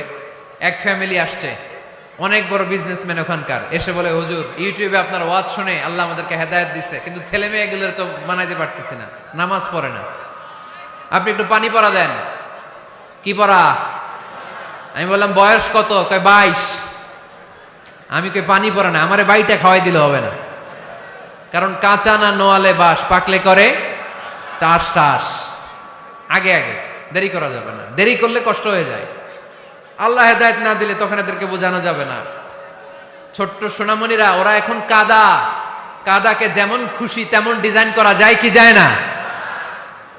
ডিজাইন করার পরে যখন শুকিয়ে যায় তখন আর কিছু করা যায়? তখন বাঁকা করতে গেলে কি হবে? ভেঙে যায়। একসাথে খাবেন, খাবার শেয়ার করবেন। একে অপরের সাথে খাবার শেয়ার করলে মহব্বত বাড়ায় দেয় কে? এপ্রিল মাসে আসতেছে রমাদান, খবরদার কেউ একা একা ইফতারি করবেন না। একা ইফতারি করেন নাকি আপনারা? একসাথে। আল্লাহর হাবিব সাল্লাল্লাহু আলাইহি ওয়াসাল্লাম বললেন, কেউ যদি কাউকে ইফতারি খাওয়ায়, যিনি খাওয়ালো উনি রোজা রেখে যেই সওয়াব, খাওয়ানোর কারণে ওই সওয়াব। সাহাবারা বললেন, ইয়া রাসূলুল্লাহ, ইফতারি খাওয়ানোর মতো পয়সা তো আমাদের নাই। আল্লাহর হাবিব সাল্লাল্লাহু আলাইহি ওয়াসাল্লাম বললেন, ওয়ালাউ বিশারবাতিমা, যদি এক ঢোক পানি দিয়েও ইফতারি খাওয়া তবেও এই সওয়াব পাওয়া যাবে। ওয়ালাউ বিআযকা চিলাবান, এক ঢোক দুধ দিয়ে খাওয়ালো। ওয়ালাউ বিতামরা, একটা খেজুর দিয়ে ইফতারি করালো, এই সওয়াব। সুবহানাল্লাহ পড়েন। 2 ভাই ইফতারি করতে বসছেন, আপনার প্লেট থেকে একটা পেঁয়াজু আপনার ভাইয়ের প্লেটে দিলেন, আপনার ভাই একটা খেজুর আপনার প্লেটে দিল, দুইজন দুইজনের ইফতারি খাওয়ানোর সওয়াব হয়ে গেছে। সুবহানাল্লাহ কইতে পারলেন না? পারবেন? পারবেন সবাই? একসাথে খাবেন না আলাদা? আল্লাহর হাবিব সাল্লাল্লাহু আলাইহি ওয়াসাল্লাম খেতে বসলে কখনো খাবারের বদনাম করতেন না। সহিহ বুখারীর হাদিস, মা আবা রাসূলুল্লাহি সাল্লাল্লাহু আলাইহি ওয়াসাল্লাম তুআমান কাত্তু, কখনো খাবারের বদনাম করেন নাই। এই 63 বছরের জীবনে কখনো না, একবারও না। ইনিশতাহাহু আকালাহু, ভাল লাগলে খাইতেন, বেশি বেশি খাইতেন। ওয়া ইন কারিহাহু তারাকা, ভালো না লাগলে রেখে দিতেন, ওটার দিকে তাকাতেন না। কিন্তু কখনো বলেন নাই লবণ বেশি হয়েছে, কখনো বলেন নাই ঝাল বেশি হয়েছে, এগুলো বললেন না। বলবেন? মহিলা প্যান্ডেলের ভাবিরা খুব খুশি, এখন খুশি হয়ে গেছে। ভাবিদেরকে বলবো, আপনারাও আপনাদের সর্বোচ্চটা দিয়ে ভাইয়ের জন্য রান্না করেন, যাতে ভাইয়ের খেতে কষ্ট না হয়, ঠিক কিনা? চেক এন্ড ব্যালেন্সের দরকার আছে না নাই? Islam is check and balance, very balanced religion, খুবই ভারসাম্যপূর্ণ জীবন ব্যবস্থা। খাবারের বদনাম করবেন না, খাবেন, খাওয়ার শেষে শুকরিয়া করবেন কার? আচ্ছা, কয়টা গেল? কয়টা গেল? আরো জোরে বলেন। মাশাআল্লাহ। 5 নাম্বার, ঘরে কোরআন তেলাওয়াত করবেন। কি করবেন? করেন, আপনারা করেন? হ্যাঁ, ঘরে কোরআন তেলাওয়াত করেন প্রতিদিন। ফজরের পরে পাড়াডগায়ের প্রতিটা পরিবার থেকে সুমধুর কোরআনের ধ্বনি ভেসে আসতে হবে। কথা কয় না? তা ঠিক বলেন না কেন আওয়াজ করে? প্রতিটা ঘরেই যেন কোরআনের সুমধুর বাণী উচ্চারিত হয়।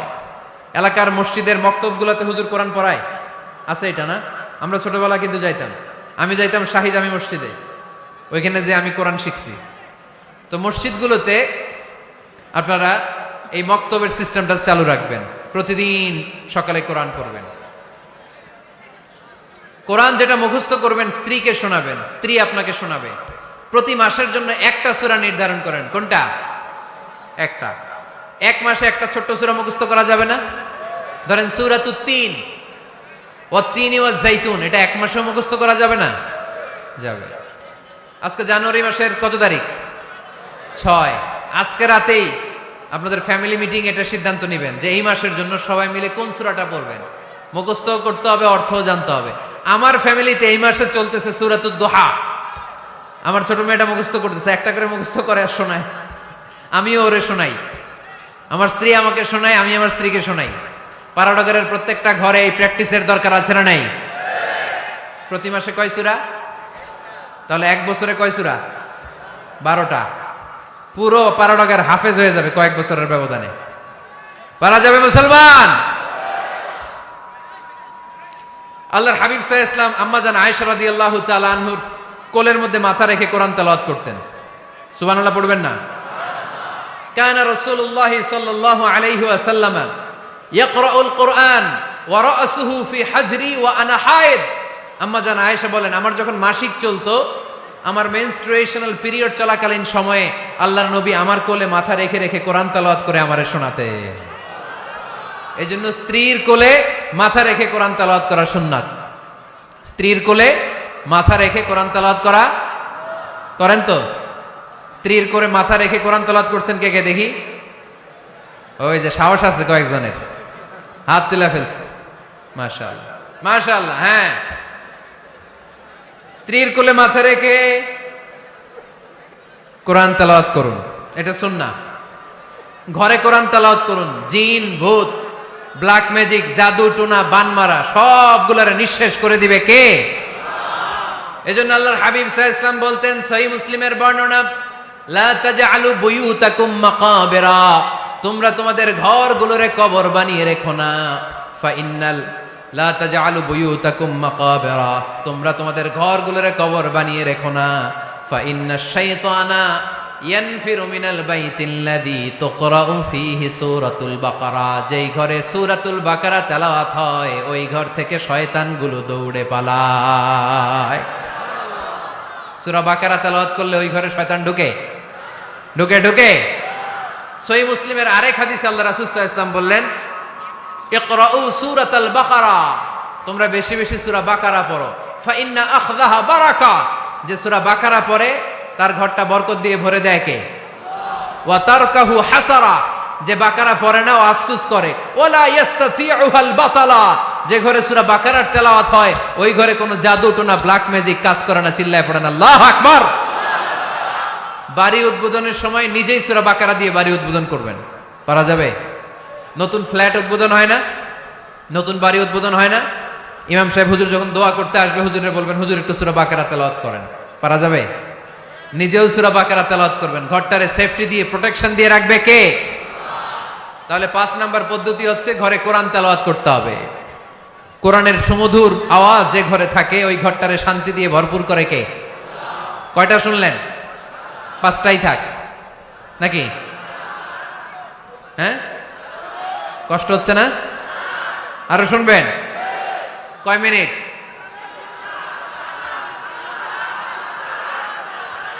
তাকবীর পড়েন, লিল্লাহি তাকবীর, লিল্লাহি তাকবীর, লিল্লাহি তাকবীর।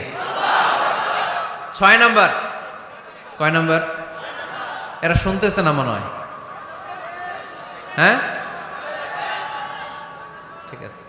কয় নাম্বার? 6 নাম্বার হচ্ছে মাঝে মাঝে আউটিং এ যাবেন, ঘুরতে যাবেন। ভাবিরে নিয়ে বেড়াইতে গেছেন কে কে এই বছর? দেখি হাত তোলেন।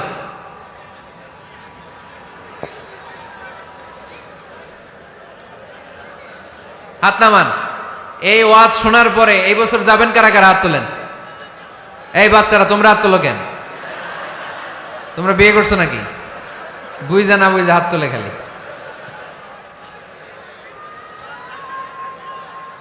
মাঝে মাঝে আউটিং এ যাবেন, বেড়াতে যাবেন, এটা সুন্নাহ। কোরআন আর সুন্নাহ ছাড়া একটা কথা মিজানুর রহমান আজহারী বানায় বলে না, ঠিক কিনা? যেটাই বলবো এটার পরে দলিল হিসেবে কোরআনের আয়াত, নয় সহিহ বুখারীর রেফারেন্স, নয় সহিহ মুসলিমের রেফারেন্স, নয় সুনানে তিরমিজির রেফারেন্স, নয় সুনানে আবি দাউদের রেফারেন্স, অথবা ইবনে মাজার রেফারেন্স, কিংবা সহিহ ইবনে হিব্বান, মুস্তাদরাকে হাকিম, মুসান্নাফ ইবনে আবি শাইবা, একটা না একটা রেফারেন্স দিবই। বানায় কোনো কথা এই কোরআনের মঞ্চে চলতে দেয়া যাবে না, চিল্লায় বলি ঠিক কিনা? আপনারা সচেতন হইলেই বক্তারা সোজা। আপনারা যদি বলেন হুজুর মন করে কিছু বলবেন না, কিচ্ছা কাহিনী উল্টা পাল্টা শোনাবেন না, যেটা বলবেন পক্ষে কোরআনের দলিল দিয়ে বলবেন, ঠিক কিনা? তাহলেই বাংলাদেশ সোজা হয়ে যাবে। বক্তারা যদি সোজা, বাংলাদেশের সোজা, ঠিক কিনা? আর বক্তা করে সোজা রাখতে পারে জনগণ, ঠিক কিনা?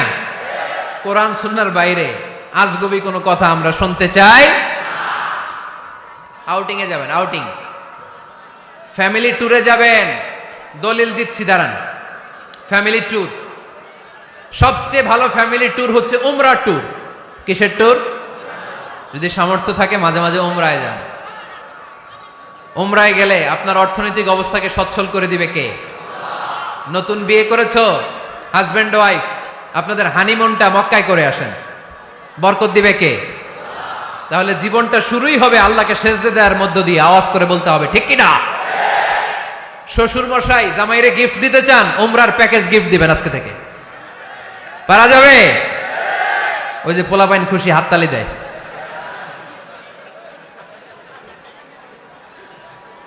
উমরায় যান, উমরায় ঘুরতে যান, ঘুরতে যাবেন।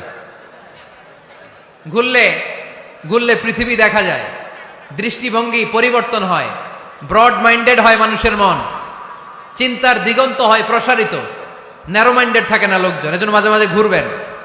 এজন্য কোরআনে রব্বুল আলামিন বলেন, কুল সিরু ফিল আরদি সুম্মা আনযুরু কাইফা কানা আকিবাতুল মুকাযযিবিন। ও আমার বান্দারা, জমিনে ঘুরে বেড়াও, অবিশ্বাসীদের সাথে, গাদ্দারদের সাথে আমি আল্লাহ কি আচরণ করেছি নিজ চোখে দেখে আসো। আপনি যদি মিশরে যান, তাহলে মিশরে ফেরাউনের লাশ আছে না নাই?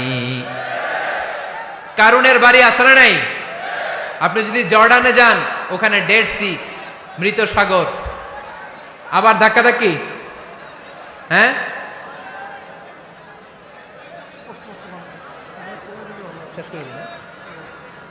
আচ্ছা শেষ করে দিচ্ছি, আর অল্প কয়েক মিনিট।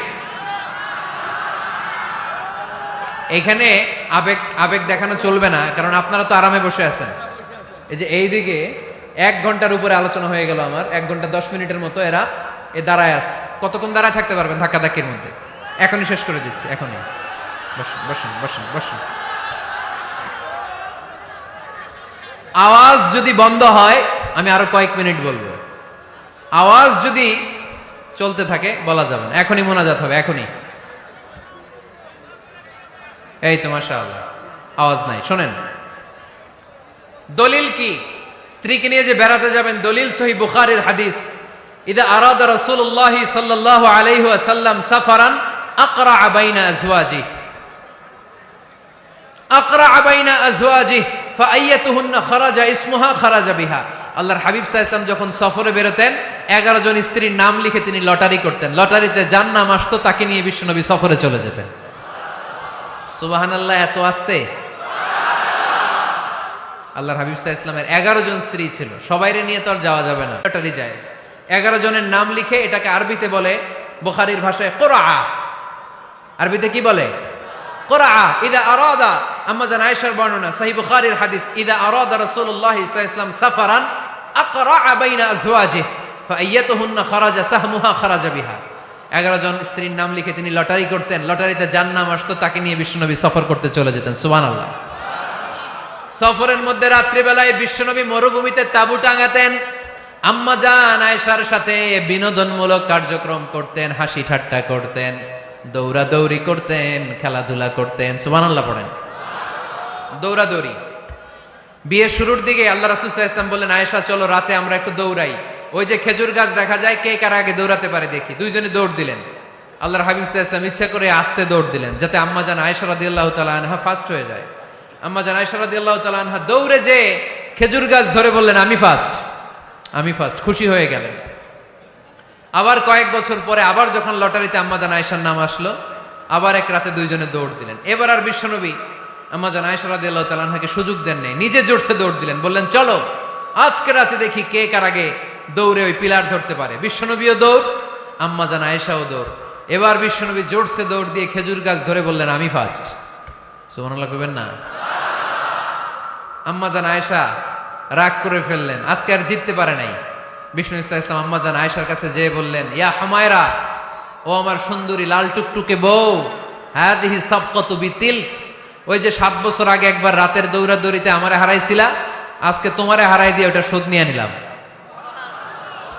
দেখেন কি খুনসুটি, কি ভালোবাসাবাসী ছিল বিষ্ণু ইসলামের আর বিষ্ণু ইসলামের স্ত্রীদের মধ্যে। আম্মাজান আয়েশা রাদিয়াল্লাহু তাআলা আনহা পেয়ালার যেই জায়গায় ঠোঁট লাগিয়ে চুমুক দিয়ে দুধ খেতেন, ঠিক ওই জায়গায় ঠোঁট লাগিয়ে বিষ্ণু ইসলামও দুধ খেতেন। ওটের হাড্ডি চুষে আম্মাজান আয়েশা ফেলে দিলে ওই চোষা হাড্ডিটা নিয়ে বিষ্ণুনবী চুষতে আরম্ভ করতেন। একই বালতি থেকে পানি নিয়ে দুইজন গোসল করতেন। সুবহানাল্লাহ পড়বেন না?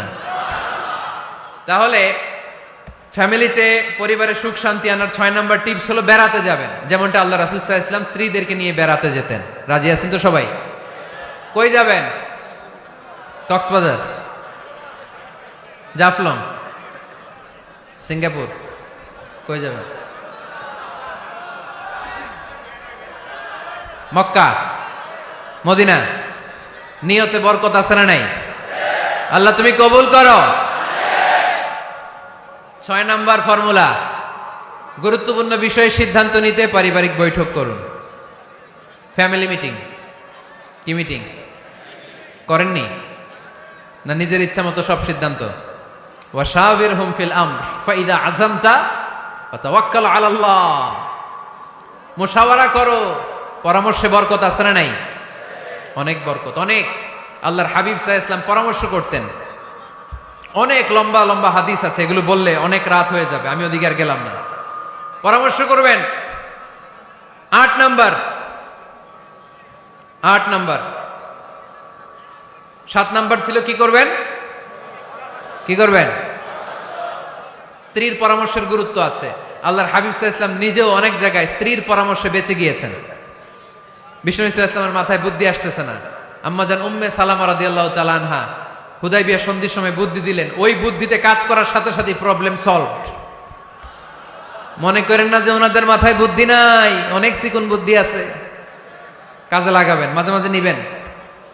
ছেলে মেয়েদের সাথেও পরামর্শ করবেন যে বাবা আমি তো এটা ভাবতেছি, নতুন একটা জায়গা কিনতে চাই, একটা ফ্ল্যাট কিনবো, তোমাদের কি পরামর্শ, কেমন করলে ভালো হয়? পরামর্শের দরকার আছে না নাই? অনেকে জুনিয়রদেরকে দাম দিতে চায় না, মাঝে মাঝে জুনিয়ররা সিনিয়রদেরকেও হার মানায়। চিল্লায় বলো ঠিক কিনা? জুনিয়র বেশি আজকে মাহফিলে, হ্যাঁ জুনিয়র খুব বেশি, ওদের পক্ষে কথা গেলেই চিল্লান মারে। আচ্ছা, তো পরামর্শের অনেক গুরুত্ব। অনেকগুলো হাদিস আমার এখানে নোট করা আছে, আমি যদি অনুবাদ শোনাতে পারতাম ভালো লাগতো, কিন্তু টাইম লিমিটস এর কারণে আমি আগাচ্ছি না। 8 নাম্বার হচ্ছে পারিবারিক পাঠাগার। প্রতিটা ঘরে, পাড়াডাগারের প্রতিটা ঘরে একটা ইসলামিক লাইব্রেরি থাকার দরকার আছে না নাই? এই যে ইসলামিক ফাউন্ডেশনের বই মেলা গেল কিছুদিন আগে, গেছিলেন? জান নাই? বাণিজ্য মেলার কথা তো আর জিজ্ঞেস করা লাগে না, ওইটাই তো ঠিকই যে হাজির, কিন্তু বই মেলাগুলোতে লোক যেতে চায় না। ইসলামী বই মেলায় যান, রমজানে বই মেলা হয় যান, 21শে বই মেলায়, অসাধারণ বই মেলা হয় আমাদের 21শে বই মেলায় যাবেন। ইসলামী স্টলও হয়, ওখান থেকে ইসলামিক বই কিনবেন, সুন্দর সুন্দর অনেক বিষয়ের বই কিনবেন। পড়তে হবে, বই কিনুন, বই পড়ুন, প্রিয়জনদেরকে বই উপহার দিন। বই কিনে কেউ কোনোদিন দেউলিয়া হয় না, ঠিক কিনা? বাঁচতে হলে জানতে হবে, বাঁচতে হলে পড়তে হবে। পড়ুন, পড়তে পড়তে মরুন। আমরা পড়ি না। আমি পৃথিবীর অনেক দেশ ঘুরেছি, ওখানে মানুষ সব সময় ব্যাগের ভিতরে বই রাখে। মেট্রো স্টেশনে যেতে লাগবে আধা ঘন্টা, ওইখানে এক জায়গায় ধরে ধরে ঝুলতেছে আর বই পড়তেছে, আছে না নাই? আর আমরা কি করি? ফেসবুকিং। বাংলাদেশে কি চলে এখন? ফেসবুকিং, এই প্রজন্মটা মাথা নিচু রেখে রেখে কাটায় দিবে। সবার মাথা দেখবেন এরকম, আছে না নাই? এই জেনারেশনের মাথা কি উপরে না নিচে?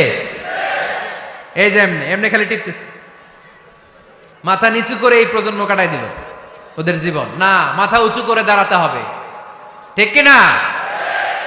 এজন্য পড়েন, পড়েন, সুন্দর সুন্দর বই পড়েন, ইসলামিক বই পড়েন, কোরআন হাদিস পড়েন।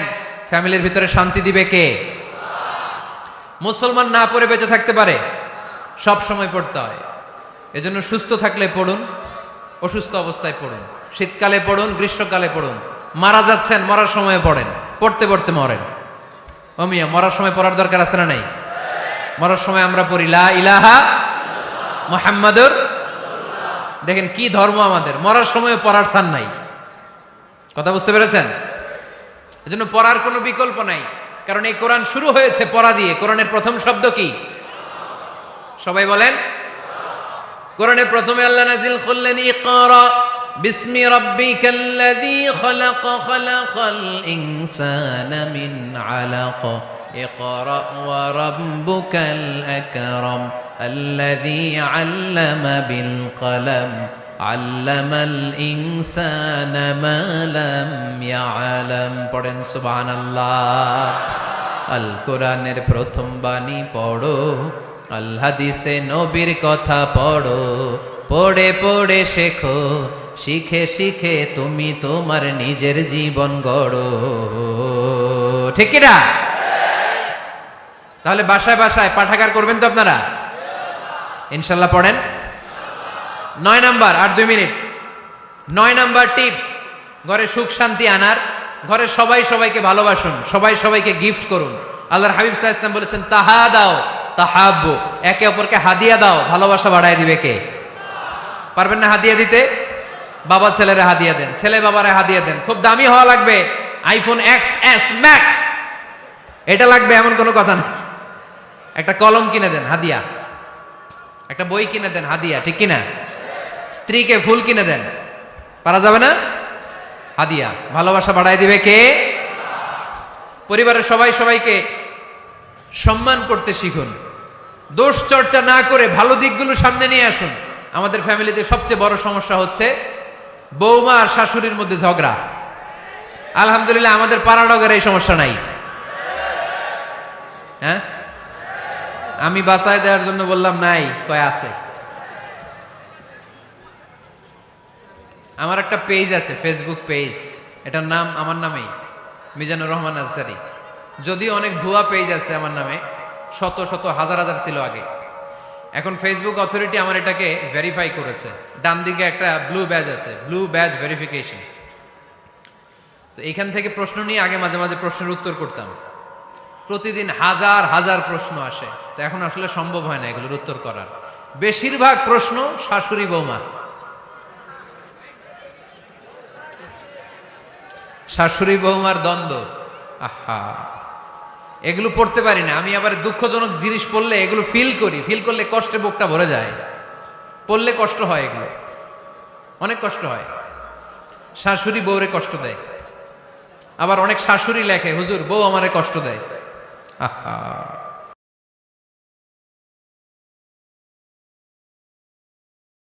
উনি আকাশের তারা দেখে ভাবে মনে হয় এটাই আমার খোদা, ওরা দেখে তারা নাই, মনে মনে বলে না তাইলে এটা না।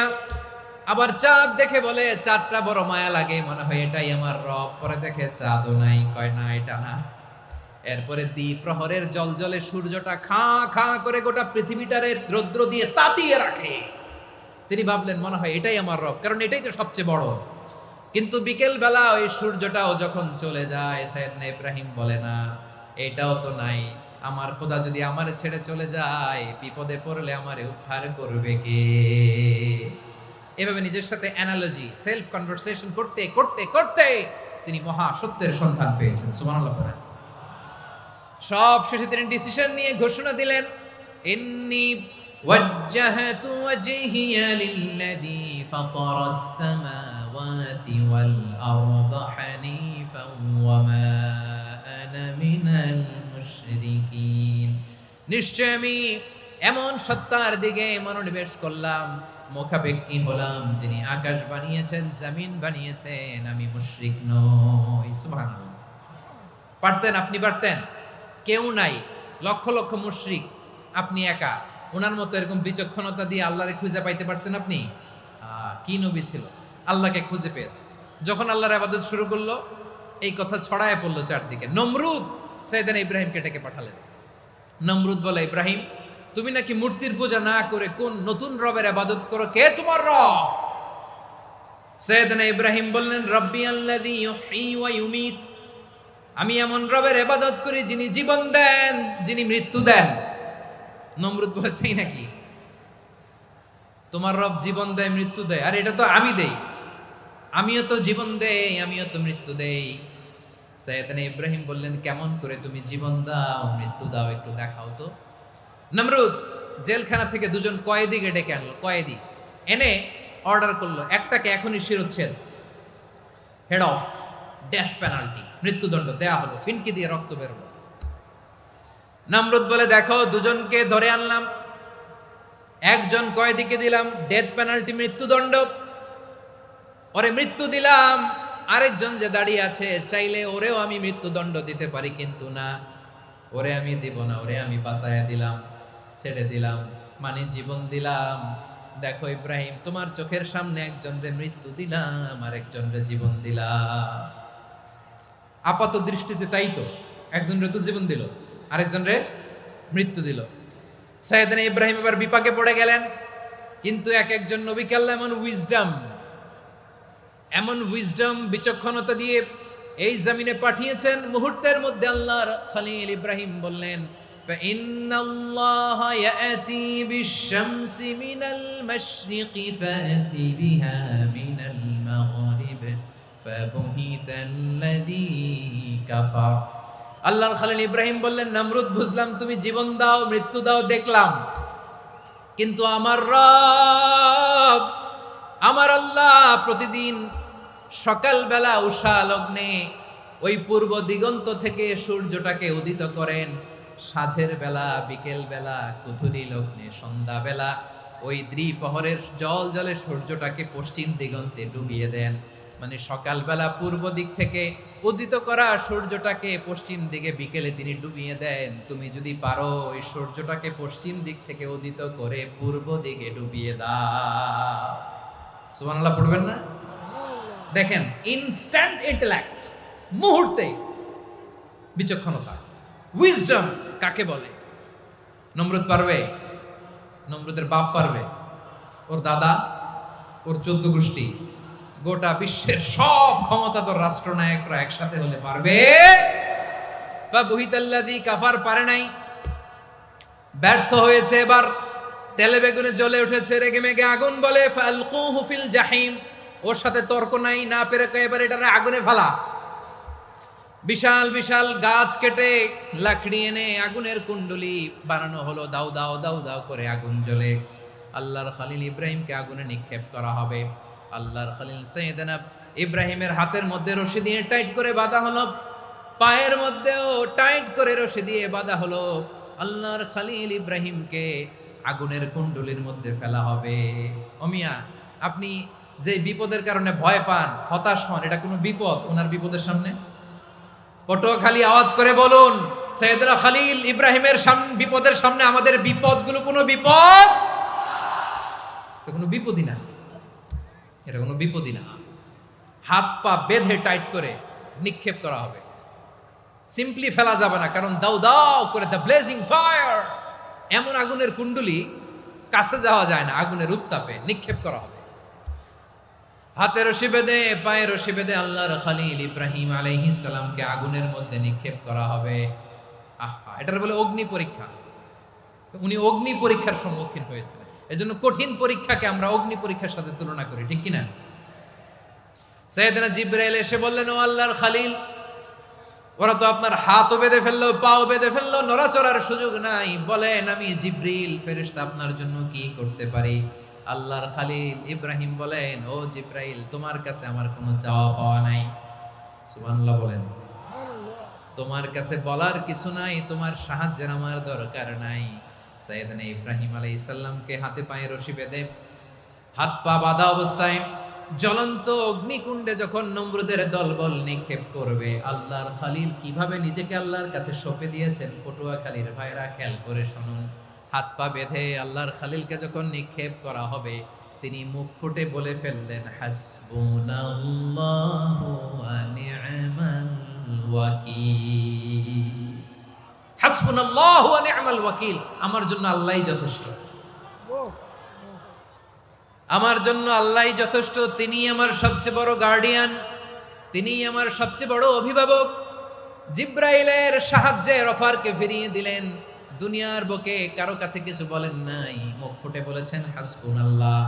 ও আমার পটুয়াখালীর প্রাণের ভাইয়েরা, খেয়াল রাখবেন, কোনো বান্দা তার হাতে থাকা সব চেষ্টাটুকুন করার পরে মুখ ফসকে মুখ দিয়ে যখন বলে ফেলে হাসবুনাল্লাহ, বান্দা যখন হাসবুনাল্লাহ বলে ফেলে, ওই ব্যাপারটা ডিল করার দায়িত্ব স্বয়ং আল্লাহ আরশের উপর থেকে নিয়ে নেয়।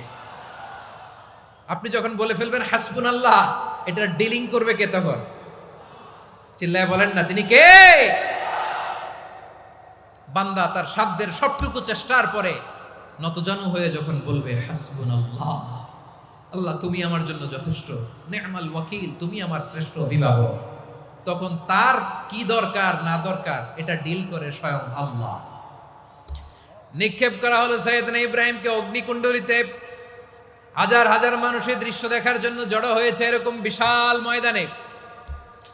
কিন্তু কি অবাক করা ঘটনা, সবাই ভয় পাচ্ছিল, না জানি কি হয়ে যায়। আল্লাহর খালিলকে যখন আগুনের কুণ্ডলিতে নিক্ষেপ করা হয়, আল্লাহর খালিল ইব্রাহিম আগুনের কুণ্ডলীর মধ্যে বসে বসে মানুষগুলোর দিকে তাকিয়ে হাসতে শুরু করে দেয়। কারণ আকাশ থেকে রব্বুল আলামিন স্পেশাল ভার্ডিক্ট নাজিল করেছেন, স্পেশাল হুকুম জারি করেছেন, কুলনা ইয়া নারু কুনি বারদান ওয়া সালামান আলা ইব্রাহিম। ও আগুন খবরদার, সৃষ্টির শুরু থেকে তোকে একটা ধর্ম আমি বাতলে দিয়েছিলাম, তোর ধর্ম, আগুনের ধর্ম হলো যা পাবে জ্বালিয়ে সারখার করবে। আল্লাহ বলল, ও আগুন, তোর ধর্ম দিয়েছিলাম, তুই সব জ্বালিয়ে পুড়িয়ে সারখার করে দিবি, কিন্তু ক্ষণিকের জন্য আমি তোর জ্বালিয়ে দেওয়ার ক্ষমতাটাকে কেড়ে নিলাম, জ্বালিয়ে ভস্ম করে দেওয়ার ক্ষমতা আমি কেড়ে নিলাম। কুনি বারদান, ঠান্ডা হয়ে যা, কিন্তু এত বেশি ঠান্ডা হবি না আবার আমার ইব্রাহিমের জন্য সর্দি লেগে না যায়। সুবহানাল্লাহ, এত আস্তে বললে হবে? কুনি বারদান, বার্দ মানে বরফ, ঠান্ডা, ঠান্ডা হ, কিন্তু এত ঠান্ডা হবি না যাতে আমার ইব্রাহিমের কষ্ট হয়। আগুন বলে, আল্লাহ একবার বললাম ঠান্ডা হ, আবার বলো এত ঠান্ডা হবি না যাতে খালিলের সর্দি না লাগে। কেমন ঠান্ডা হব, কেমন এনভায়রনমেন্ট তৈরি করে দেব বলো?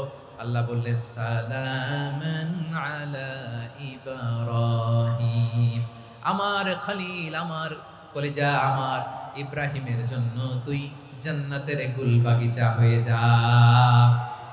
ও ভাই, নবী মুসার মতো ঈমান হলে রাস্তা হবে সাগর জলে, নবী ইউসুফের মতো ঈমান হলে একে একে দরজা খোলে, নবী ইব্রাহিমের মতো ঈমান যদি আজও থাকে বিদ্যমান, অগ্নিকুণ্ডে দেখতে পাবে খুবসুরত এক ফুল ভাগা। কুলনা ইয়া নারু কুনি বারদান ওয়া সালামান আলা ইব্রাহিম। বান্দা যখন মুখ দিয়ে বলে হাসবুনাল্লাহ, আমার আল্লাহ আমার জন্য যথেষ্ট, এই বলে যখন নিজেকে সঁপে দেয়, তার কি লাগবে ওই দায়িত্ব স্বয়ং নিয়ে নেয় কে? সবাই বলেন, স্বয়ং নিয়ে নেয় কে? তাহলে আমার প্রিয় ভাইরা, বিপদের শুরুতেই আমরা বলবো ইন্না লিল্লাহ। শুরুতে কি বলবো? এরপরে যেই বাক্যটা পড়ে নিজের পরিস্থিতিকে আল্লাহর দরবারে সঁপে দিব, সেটা হচ্ছে হাসবুনাল্লাহ। সেটা কি? বিষ্ণু বলেন, লা ইয়াজালু লিসানুকা রাতাবান মিন যিকরিল্লাহ, সব সময় আল্লাহর স্মরণ দিয়ে, জিকির দিয়ে জিহ্বাটারে সিক্ত রাখো। আর শয়তানু জাসিমুন আলা কলবি ইবনে আদম, শয়তান বনি আদমের কলবে খামচি মেরে বসে থাকে।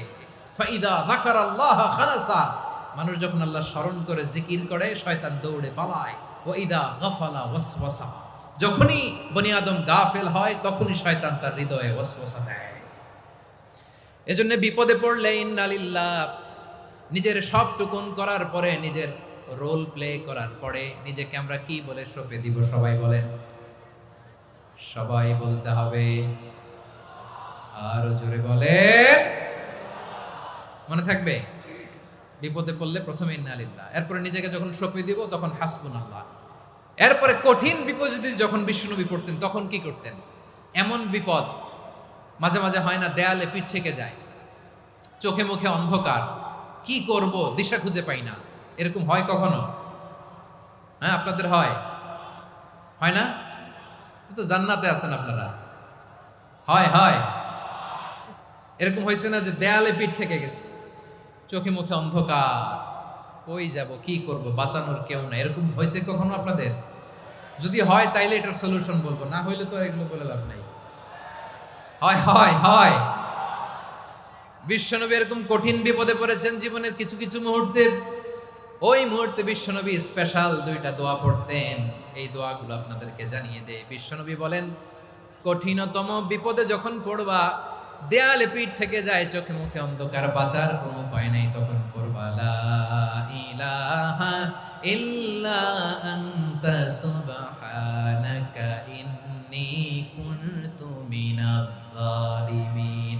আল্লাহ, তুমি ছাড়া কোনো ইলাহ নাই, তুমি পবিত্র, নিশ্চয় আমি জালিমদের অন্তর্ভুক্ত। সুবহানাল্লাহ বলেন। এই দোয়া সাইয়েদনা ইউনূস আলাইহিস সালাম পড়েছিলেন যখন মাছের পেটে ছিলেন। কিসের পেটে? এবং অনেক মুফাসসিরিন একরাম বলেছেন, অনেক আহলুল ইলমরা বলেছেন, এটা হচ্ছে ইসমে আজম। ইসমে আজম এমন দোয়া যেটা দিয়ে দোয়া করলে আল্লাহ দোয়া কবুল করে, কিন্তু এটা কোনটা, এটা নিয়ে ইখতিলাফ আছে। কোন আহলুল ইলম বলেন এই লা ইলাহা ইল্লা আনতা সুবহানাকা ইন্নী কুনতু মিনাজ জালিমিন, এটা হচ্ছে ইসমে আজম। সাইয়েদনা ইউনূস আলাইহিস সালাম পড়েছেন, আপনারা পড়েননি? তুফান হইলে পড়েন না? আমাদের এলাকায় তো এটা খুব, এটার উপর ব্যাপক আমল আছে। পটুয়াখালীতে কি অবস্থা বলেন? পড়েন পড়েন পড়েন পড়েন। একটা গল্প শুনেছিলাম, পাক হানাদার বাহিনী যখন বাংলাদেশে অ্যাটাক করত, ৭১ সালের ঘটনা বলতেছে, আমরা তো দেখি নাই, শুনছি আর কি। ৭১ যদি দেখতাম এতদিনে রাজাকার হয়ে যেতাম। আল্লাহ আমাদেরকে বাঁচাই দিছে, আল্লাহর মেহেরবানি, ঠিক কিনা বলেন? মন মতো হইলে মুক্তিযোদ্ধা, মন মতো না হইলে রাজাকার। কত কিছু দেখলাম এই শাহবাগের বুকে। আল্লাহ, ৭১ সালে দেখি নাই, আমরা শুনেছি পাক হানাদার বাহিনী জিজ্ঞেস করত মুসলিম না অমুসলিম চেক করার জন্য, বলতো কালেমা বল, কালেমা বাতাও। তো যারা কালেমা বলতে পারতো পাকিস্তানি বাহিনী নাকি ওদেরকে ছেড়ে দিত, শুনেছি। তো একজনকে, এক বাঙালিরে পেয়ে তার মাথার মধ্যে বন্দুকর নল ধরে বলতেছে কালেমা বল সালে, কালেমা বাতা, কালেমা বল। তো ভয়ের চোটে এই দোয়া পড়া শুরু করছে। ও পড়তেছে লা ইলাহা ইল্লা আনতা সুবহানাকা ইন্নী কুনতু মিনাজ জালিমিন। পাকিস্তানি বলে সালে ইয়ে তো মুসিবত কা কালেমা है। বাঙালি কয় হাম তো ভি মুসিবত মে হ্যায়। পাকিস্তানি বলে বেটা কোন দোয়া বললি, এটা তো মুসিবতের কালেমা। কয় আমিও তো মুসিবতে আছি, আমার মাথার মধ্যে বন্দুক ধরে তুমি আমারে কালেমা জিজ্ঞেস করো, এখন কোনটা কালিমা আর কোনটা কি দোয়া, আমার হুশ আছে নাকি? প্রিয় ভাইরা, আসলে এটা দুআউল মুসিবা, বিপদে পড়লে এ দোয়া পড়তে হয়, লা ইলাহা ইল্লা আনতা সুবহানাকা ইন্নী কুনতু মিনাজ জালিমিন। এটা পড়বেন আপনারা। এই দোয়া পড়ে সাইয়েদনা ইউনূস আলাইহিস সালাম মাছের পেট থেকে রক্ষা পেয়েছিলেন। রক্ষা করেছিল কে? তুমি ইউনূস নবীরে যখন খাইলো মাছেতে গিলিয়া, ফেরেশতা পাঠাইয়া দিলে ইসমে আজম দিয়া। প্রাণে ছিল যাহার ভয় সেথা পাইল আশ্রয়, প্রাণে ছিল যাহার ভয় সেথা পাইল আশ্রয়। মাছের পেট হতে সে যে পেল পরিত্রাণ। আল্লাহু আল্লাহু তুমি জাল্লে জালালুহু, শেষ করা তো যায় না গে তোমার গুণগান। আল্লাহু আল্লাহু, সুবহানাল্লাহ পড়ে। লা ইলাহা ইল্লা আনতা সুবহানাকা ইন্নী কুনতু মিনাজ জালিমিন। বিশ্বনবী বললেন, দেয়ালে পিঠ থেকে গেলে, চোখে মুখে অন্ধকার, বাঁচার কোনো উপায় নাই, তখন এই দোয়াটা পড়তে হবে। এই দোয়া পড়ে আল্লাহর কাছে ফরিয়াদ করলে বিপদ মুক্ত করবেন কে? কেন এই দোয়াটা আল্লাহর কাছে বড্ড প্রিয় জানেন আমার ভাইয়েরা? কারণ এই দোয়ার মধ্যে 3টা জিনিস আছে। আমি যেরকম আঙ্গুল উঁচু করেছি, এরকম করেন তো, তিনটা। কয়টা? তিনটা। এক নম্বরে হচ্ছে তাওহীদ, দুই নম্বরে তাসবিহ, তিন নম্বরে তাকরীর।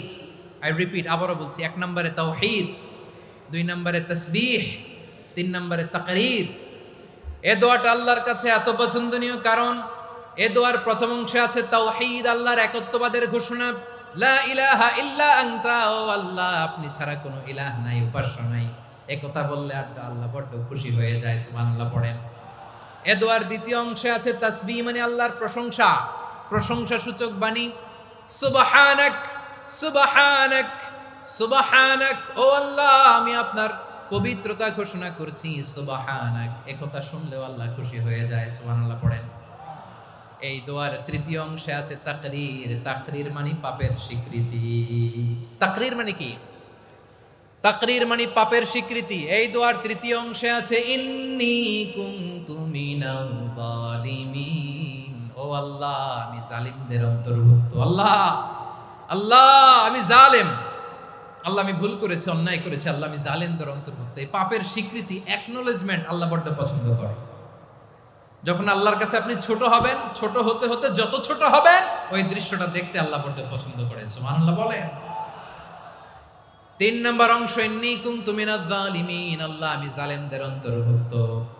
সাইয়েদনা আদম আলাইহিস সালাম ভুল করে যখন নিষিদ্ধ গাছের ফুল খেয়ে ফেললেন, ফল খেয়ে ফেললেন, আল্লাহ বললেন আদম ক্ষমা পেতে চাইলে তুমি আর হাওয়া মিলে স্বীকৃতি দাও, পাপের স্বীকৃতি। আর পড়ো রব্বানা যালামনা আনফুসানা ওয়া ইল্লাম তাগফির লানা ওয়া তারহামনা লানাকুনান্না মিনাল খাসিরিন।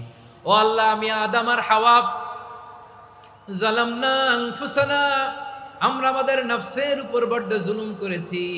আল্লাহ ওয়া ইল্লাম তাগফির লানা ওয়া তারহামনা, আপনি যদি ক্ষমা না করেন, আপনি যদি দয়া পরবশ না হন, আপনি যদি রহম না করেন, আমরা তো ক্ষতিগ্রস্তদের মধ্যে শামিল হয়ে যাব। এই দোয়া করার সাথে সাথে সাইয়েদনা আদম আর হাওয়া আলাইহিস সালামকে ক্ষমা করে দিলেন কে? তাহলে এই দোয়ার তিন নম্বর অংশ তাকরীর, এটা আল্লাহ বড্ড পছন্দ করে। আমার কলিজার টুকরা ভাইয়েরা, গুনাহ করে শিকার যেতে হবে, এটা আল্লাহ ভালোবাসেন। সাইয়েদনা আবু বকর রাদিয়াল্লাহু তাআলা আনহু বিষ্ণু ইসা ইসলামকে বললেন, ইয়া রাসূলুল্লাহ আল্লিমনি দুআআন আদউ বিহি ফি সলাতি, নবী হে আপনি আমার এমন একটা স্পেশাল দোয়া শিখায়া দেন যে দোয়াটা আমি নামাজে পড়ব। নবী বললেন তাহলে তুমি পড়ো আল্লাহুম্মা ইন্নী যালামতু নাফসি যুলমান কাসীরান ওয়া লা ইয়াগফিরুয যুনুবা ইল্লা আনতা ফাগফিরলি মাগফিরাতাম মিন ইনদিকা ওয়ারহামনি ইন্নাকা আনতাল গফুরুর রহিম। সুবহানাল্লাহ। সালাম ফিরানোর আগে পড়েন, কথা কয় না, পড়েন পড়েন। ও আবু বকর, নামাজে যদি দোয়া করতে মনে চায় এই দোয়াটা পড়বা, আল্লাহুম্মা ইন্নী যালামতু নাফসি, আল্লাহ জুলুম করেছি আমার নফসের উপর, যুলমান কাসীরা অনেক জুলুম, ওয়া লা ইয়াগফিরুয যুনুবা ইল্লা আনতা, আপনি ছাড়া এই জুনুব, এই পাপ ক্ষমা করার দ্বিতীয় কোনো রব নাই। আছে? আল্লাহ ছাড়া আমাদের গুনাহ আর কে কে ক্ষমা করতে পারে বলেন তো? কে পারে? কে?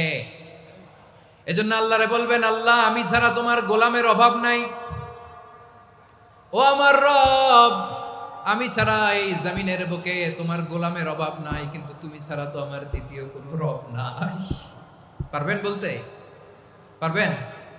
চোখের পানি ছেড়ে আল্লাহরে বলবেন, আল্লাহ তুমি আমার রব, তুমি আমার সব। কি বলবেন? আল্লাহ আমারে রব। সবাই বলুন, আল্লাহ আমারে রব, দমে দমে তনু মনে তারি অনুভব, আল্লাহ আমারে রব। আল্লাহরে বলেন, আল্লাহ তুমি আমার রব, তুমি আমার সব। আল্লাহ আমি ছাড়া এই জমিনে তোমার গোলামের অভাব নাই, তুমি ছাড়া আমার দ্বিতীয় কোনো রব নাই। এ কথা বলে চোখের পানি ছেড়ে আল্লাহরে স্বীকৃতি দেন, আল্লাহ আমি পাপী, আল্লাহ জামিনে আমার চেয়ে বড় পাপী আর কেউ নাই। অজু করে সিজদায় লুটিয়ে পড়ে চোখের পানি ছেড়ে আল্লাহরে পাপের স্বীকৃতি দেন, আল্লাহ এমন কোন জুলুম নাই, গুনাহ নাই আমি করি নাই, সগীরা কবিরা, জেনে না জেনে, ইচ্ছায় অনিচ্ছায়, শিরকি বেদাতি সব গুনাহ করেছি। আল্লাহ আকাশের নিচে জমিনের উপরে আমার চেয়ে বড় গুনাহগার আর কেউ নাই। চোখের পানি ছেড়ে আল্লাহরে বলেন, আল্লাহ আমি ছাড়া তোমার গোলামের অভাব নাই, তুমি ছাড়া আমার দ্বিতীয় কোনো রব নাই, তুমি ছাড়া তো কেউ আমার গুনাহ ক্ষমা করার নাই, তুমি আমার রব, তুমি আমার সব। বলতে পারবেন? এই তাকরীর আমার পটুয়াখালীর ভাইয়া, এই স্বীকৃতিটা দেখতে আল্লাহ বড্ড ভালোবাসে, কারণ আমরা সবাই গুনাহগার, আমরা সবাই কি? বিশ্বনবী বলেন কুল্লুকুম খাত্তাউন, বানি আদম তোমরা সবাই পাপী। সবাই কি? সবাই পাপী। আমরা সবাই পাপী, আপন পাপের বাটখারা দিয়ে অন্যের পাপ মাপি। আমরা যে পাপী এটা ভাবতে মনে চায় না কারো, খালি অন্যের পাপ দেখি আমরা, এটা ভুল। ওর এই পাপ, ও পাপী, ও জালেম, ও জাহান্নামী, এরকম একটা টেন্ডেন্সি। আমার যে কি হালাত এটার খেয়াল নাই। খেয়াল করতে হবে যে আমি সবচেয়ে বড় পাপী, ঠিক কিনা বলেন? পাপ করি নাই এমন কেউ আছি? হ্যাঁ আছি। কেউ না জানলেও জানে কে আমার পাপের ঘটনা? পৃথিবী না জানুক আমি তো জানি, আমি কি পাপ করেছি হায়। ও আমার কলিজার টুকরা ভাইয়েরা, মাথাটাকে নিচু করে জীবনের সব গুনার ফিরিস্তিগুলো একটা একটা করে স্বীকার করে আল্লাহরে বলেন, আল্লাহ আমি পাপী। আল্লাহ আমার চেয়ে বড় পাপী এই দুনিয়াতে কেউ নাই। আকাশের নিচে জমিনের উপরে আমার চেয়ে বড় পাপী কেউ নাই। একটা একটা করে আল্লাহ স্বীকার করি আমি পাপী, সব পাপের স্বীকৃতি দিলাম। পৃথিবী না জানুক আমি তো জানি, আমি কি পাপ করেছি হায়।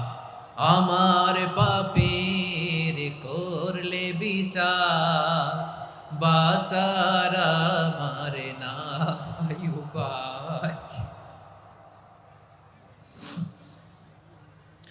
দয়াময় তুমি মাফ করো আমায়, মাফ করো আমায়। আল্লাহ তাআলা যদি দয়া করে আমাদেরকে মাফ না করে, আমাদের বাঁচার কোনো উপায় নাই। আপনি কি ভেবেছেন আপনার নামাজ দিয়ে আপনি জান্নাতে যাবেন? আপনি তাহাজ্জুদ গুজার, সেজদা দিতে দিতে কপালে দাগ ফেলেছেন, এটা আপনারা জান্নাতে নেবে না। আপনি এলাকার সবচেয়ে বড় হাতেম তাই দানশীল, এই দানের ভরসায় বসে আছেন, কশিন কালো না। আমাদের নামাজ, আমাদের রোজা, আমাদের ইবাদত, এগুলোকে মিজানের পাল্লায় উঠালে কোনো ওজনই হবে না। তবে আমাদের একটা কৌশল জানা আছে, আমরা আল্লাহর রহমতের ভিখারি। আমরা সেদিন আগেই গুনার স্বীকৃতি দিয়ে দেব। আমরা বলবো, আল্লাহ তুমি প্রশ্ন করার আগে তোমার একটা কথা বলি, আমারে কিছু জিজ্ঞেস করো না, আমি সব করেছি। এমন কোন পাপ নাই যে পাপ আমারে দিয়ে হয় নাই। তোমার রহমত দিয়ে তুমি জান্নাতে পাঠাবা, তোমার দয়ায় জান্নাতে যেতে চাই, আমল দিয়ে না। পারবেন বলতে? কিয়ামতের দিন আমরা বলবো, আল্লাহ আমার আমল দিয়ে জান্নাত চাই না, আমি তোমার দয়া দিয়ে জান্নাত চাই। তোমার দয়া ছাড়া আমার কোনো উপায় নাই। কারণ আল্লাহ যদি বিচার করে বাঁচার কারো উপায় নাই। আল্লাহ যদি বলে ফেলেন তুই এটা করলি কেন, ওখানে গেলি কেন, কোরআনে 1000 বার নিষেধ করলাম তারপরেও এই পাপে জড়ালি কেন, এরকম প্রশ্ন ছুড়ে দিলে আমার উত্তর আছে? বাঁচার কোনো উপায় আছে? রোজ হাসরে হে আল্লাহ আমার করোনা বিচার, আল্লাহ করোনা বিচার। বিচার চাহি না তব দয়া চাই, এ গুনাহগার আল্লাহ করোনা বিচার। আপনার আমল দিয়ে জান্নাতে যাবেন? কি দিয়ে যাবেন? আল্লাহর দয়া দিয়ে। আল্লাহর রহম আর দয়া ছাড়া কেউ জান্নাতের চেহারাও দেখতে পাবে না। আমার প্রিয় ভাইয়েরা, এই দোয়া আল্লাহর কাছে পছন্দনীয় হওয়ার কারণ 3টা। দোয়ার প্রথম অংশে আছে তাওহীদ, আল্লাহর একত্ববাদের ঘোষণা। এই দোয়ার দ্বিতীয় অংশ আছে তাসবিহ, আল্লাহর প্রশংসা সূচক বাণী। এই দোয়ার 3 নাম্বার অংশ পাপের স্বীকৃতি। তাহলে আমরা সবাই গুনাহগার। আমরা আল্লাহর কাছে পাপের স্বীকৃতি দিয়ে বলবো, ও আল্লাহ ইন্নী কুনতু মিনাজ জালিমিন, আমরা জুলুম করেছি, পাপ করেছি, অন্যায় করেছি, আল্লাহ বুঝতে পারি নাই, শয়তানের ওয়াসওয়াসায় পড়ে, বন্ধুর পাল্লায় পড়ে, নফসের খায়েশ মিটাতে যে আল্লাহ করে ফেলেছি। তুমি গুনাহ না মাফ না করলে আমাদের গুনাহ মাফ করার দ্বিতীয় কেউ নাই, ঠিক কিনা বলেন? এভাবে অনুতপ্ত হয়ে যদি আল্লাহর কাছে দোয়া করেন, দেয়ালে পিঠ থেকে গেছে, কোনো রাস্তা নাই বের হওয়ার, ওই মুহূর্তেও আপনাকে বিপদ থেকে উদ্ধার করবে কে? বিশ্বনবী চরম বিপদে পড়লে দুটা দোয়া পড়তেন। প্রথম হলো এটা, লা ইলাহা ইল্লা আনতা সুবহানাকা ইন্নী কুনতু মিনাল জালিমিন। এই দোয়াটা আমরা বেশি বেশি পড়ব প্রিয় ভাইরা। রাজি আছেন? সবাই আওয়াজ করে পড়ুন ইনশাআল্লাহ। আমার প্রিয় ভাইয়েরা, বিপদে পড়লে বিশ্বনবী আরো একটা দোয়া পড়তেন, লা ইলাহা ইল্লাল্লাহুল আযীমুল হালিম, লা ইলাহা ইল্লাল্লাহু রাব্বুল আরশিল আযীম, লা ইলাহা ইল্লাল্লাহু রাব্বুস সামাওয়াতি ওয়াল আরদি ওয়া রাব্বুল আরশিল কারীম। এই যে বললাম, রেকর্ড হয়ে গেছে। এখন তো আর ইনস্ট্যান্ট মুখস্থ না হলো, পরে মুখস্থ করে নেবেন। আল্লাহ ছাড়া কোনো উপাস্য নাই, তিনি সুমহান, মহা সহিষ্ণু। আল্লাহ ছাড়া কোনো উপাস্য নাই, তিনি সুমহান, আরশের অধিপতি। আল্লাহ ছাড়া কোনো উপাস্য নাই, তিনি আকাশের মালিক, জমিনের মালিক, তিনি সুবিশাল আরশের অধিপতি। সুবহানাল্লাহ পড়েন। এই দোয়াটা কেউ যদি পড়ে যদি এর ওসিলা করে দোয়া করে, তাকে বিপদ থেকে মুক্তি দেয় কে? মনে থাকবে আপনাদের? তাহলে বিপদের প্রথম ধাক্কায় কি যেন পড়তে হয়? ইন্না লিল্লাহ। তারপরে কি বলে আল্লাহর কাছে নিজেকে সঁপে দিতে হয়? দেয়ালে পিঠ থেকে গেলে লা ইলাহা ইল্লা আনতা সুবহানাকা ইন্নী কুনতু মিনাজ জালিমিন। দুই নাম্বার হচ্ছে লা ইলাহা ইল্লাল্লাহুল আযীমুল হালিম, লা ইলাহা ইল্লাল্লাহু রাব্বুল আরশিল আযীম, লা ইলাহা ইল্লাল্লাহু রাব্বুস সামাওয়াতি ওয়াল আরদি ওয়া রাব্বুল আরশিল কারীম। মনে থাকবে? ইনশাআল্লাহ বলেন সবাই, আওয়াজ করে সবাই ইনশাআল্লাহ। অনেক সময় এমন হয়, হঠাৎ বিপদের সম্মুখীন হই আমরা, রেডি হয়ে বের হয়েছে অফিসে, হঠাৎ অ্যাক্সিডেন্টে পড়ে যাই, হঠাৎ পেটের ব্যথায় অজ্ঞান, এরকম হয় না? আপনাদের হয় না? বিষ্ণু ইসলাম বলেন, আকস্মিক দুর্ঘটনার বিপদ থেকে যদি কেউ বাঁচতে চায়, সকাল সন্ধ্যা যেন প্রত্যেকে এই দোয়াটা পড়ে। সকালে যদি 3 বার পড়ে, সন্ধ্যা পর্যন্ত হঠাৎ বিপদ থেকে সে রক্ষা পাবে। To be protected from sudden calamity, sudden disaster, sudden calamity. হঠাৎ বিপদ, হঠাৎ ভয়ঙ্কর কোন আকস্মিক বিপদ থেকে আল্লাহ বাঁচায় দিবে। সকালে পড়লে সন্ধ্যা পর্যন্ত প্রোটেক্টেড, সন্ধ্যাবেলায় যদি 3 বার পরে সকাল পর্যন্ত প্রোটেক্টেড। সুবহানাল্লাহ পড়ে। দোয়াটা কি? দোয়াটা হচ্ছে বিসমিল্লাহিল্লাযী লা ইয়াদুররু মা ইসমিহি শাইউন ফিল আরদি ওয়ালা ফিস সামাই ওয়া হুয়াস সামিউল আলিম। ছোট না? অনেক ছোট, মুখস্থ করবেন। বিসমিল্লাহিল্লাযী লা ইয়াদুররু মা ইসমিহি শাইউন ফিল আরদি ওয়ালা ফিস সামা। ওই আল্লাহর নাম নিচ্ছি, যে আল্লাহর নামের বরকতে আকাশ জমিনের কোনো কিছু কারো কোনো ক্ষতি সাধন করতে পারে না। তিনি সর্বশ্রোতা, সর্বজ্ঞ। সুবহানাল্লাহ পড়েন। পড়বেন এই দোয়াটা, বিসমিল্লাহিল্লাযী লা ইয়াদুররু মা ইসমিহি শাইউন ফিল আরদি ওয়ালা ফিস সামাই ওয়া হুয়াস সামিউল আলিম। ফজরের পরে 3 বার, মাগরিবের পরে 3 বার যদি কেউ পড়ে, প্রোটেক্টেড। যে কোনো হঠাৎ বিপদ থেকে প্রোটেক্টেড। প্রোটেক্ট করেন কে? ওই আল্লাহর নাম নিচ্ছি, যে আল্লাহর নামের ওসিলায় আকাশ জমিনের কোনো কিছু কোনো ক্ষতি করতে পারে না। সুবহানাল্লাহ পড়েন। আচ্ছা, এবার আমাদের জীবনে দুশ্চিন্তা আছে না নাই বলেন? Tension, hyper tension, anxiety, depression, চিন্তা, টেনশন নাই, এরকম কে কে আছে দেখি? হাত তোলেন। ওই যে হাত তুলছে এক আল্লাহর ওলি, ওই যে। টেনশন নাই তোমার? মাশাআল্লাহ। ও না বুঝে তুলছে, জোকের চোটে, জোশের ঠেলায় ধাক্কায় তুলে ফেলছে। সবার জীবনে টেনশন আছে না নাই? এই দুশ্চিন্তা, পেরেশানি, মারাত্মক পেরেশানি থেকে মুক্তি পাওয়ার জন্য বিষ্ণু ইসলাম 2টো দোয়া পড়তেন। কয়টা? অনেকগুলো পড়তেন। স্পেশাল 2টো দোয়া আজকে আপনাদের শিখায় যাব, শুনবেন না? কষ্ট হচ্ছে? সংক্ষিপ্ত মুনাজাত দিয়ে দেই। ওরে আল্লাহ, আমি তো 9:30 ক্রস করে ফেলছি মাসুদ ভাই, খেয়াল করে নেই। আরো কয়েক মিনিট? ঠিক আছে, ঠিক আছে। পেরেশানিতে পড়লে, টেনশনে পড়লে এই দোয়াটা, প্রিয় ভাইরা, বিষ্ণু ইসলাম যখন খুব বিপদে পড়তেন, দুশ্চিন্তা ওনাকে ঘিরে ধরতো, উনি পড়তেন ইয়া হাইয়ু ইয়া কাইয়ুম বিরহমাতিকা আস্তাগীথ। ইয়া হাইয়ু ইয়া কাইয়ুম বিরহমাতিকা আস্তাগীথ, ইয়া হাইয়ু ইয়া কাইয়ুম, হে শাশ্বত অবিনশ্বর, হে চিরঞ্জীব, বিরহমাতিকা আস্তাগীথ, তোমার রহমতের উসিলায় তোমার কাছে ফরিয়াদ করি। এটা পড়তেন। আবার আরেক বর্ণনায় এসেছে ইয়া হাইয়ু ইয়া কাইয়ুম বিরহমাতিকা আস্তাগীথ আসলিহ লি শা'নি কুল্লাহু ওয়ালা তাকিলনি ইলা নাফসি তরফাতা আইন। আসলিহ লি শা'নি কুল্লাহ, আল্লাহ আমার সবকিছু আপনি সেটেল করে দেন। আমাদের সব ঝামেলা সেটেল করে দিতে পারে কে? আমরা তো সেটেলমেন্টের জন্য এসপি সাহেবের কাছে যাই, ডিসি সাহেবের কাছে যাই, অমুক ভাইয়ের কাছে যাই, তমুক ভাইয়ের কাছে যাই। এই দোয়া পড়লে আরশের উপর থেকে আপনার ম্যাটার সেটেল করে দিবে কে? তাহলে পড়বেন ইয়া হাইয়ু, এ চিরঞ্জীব।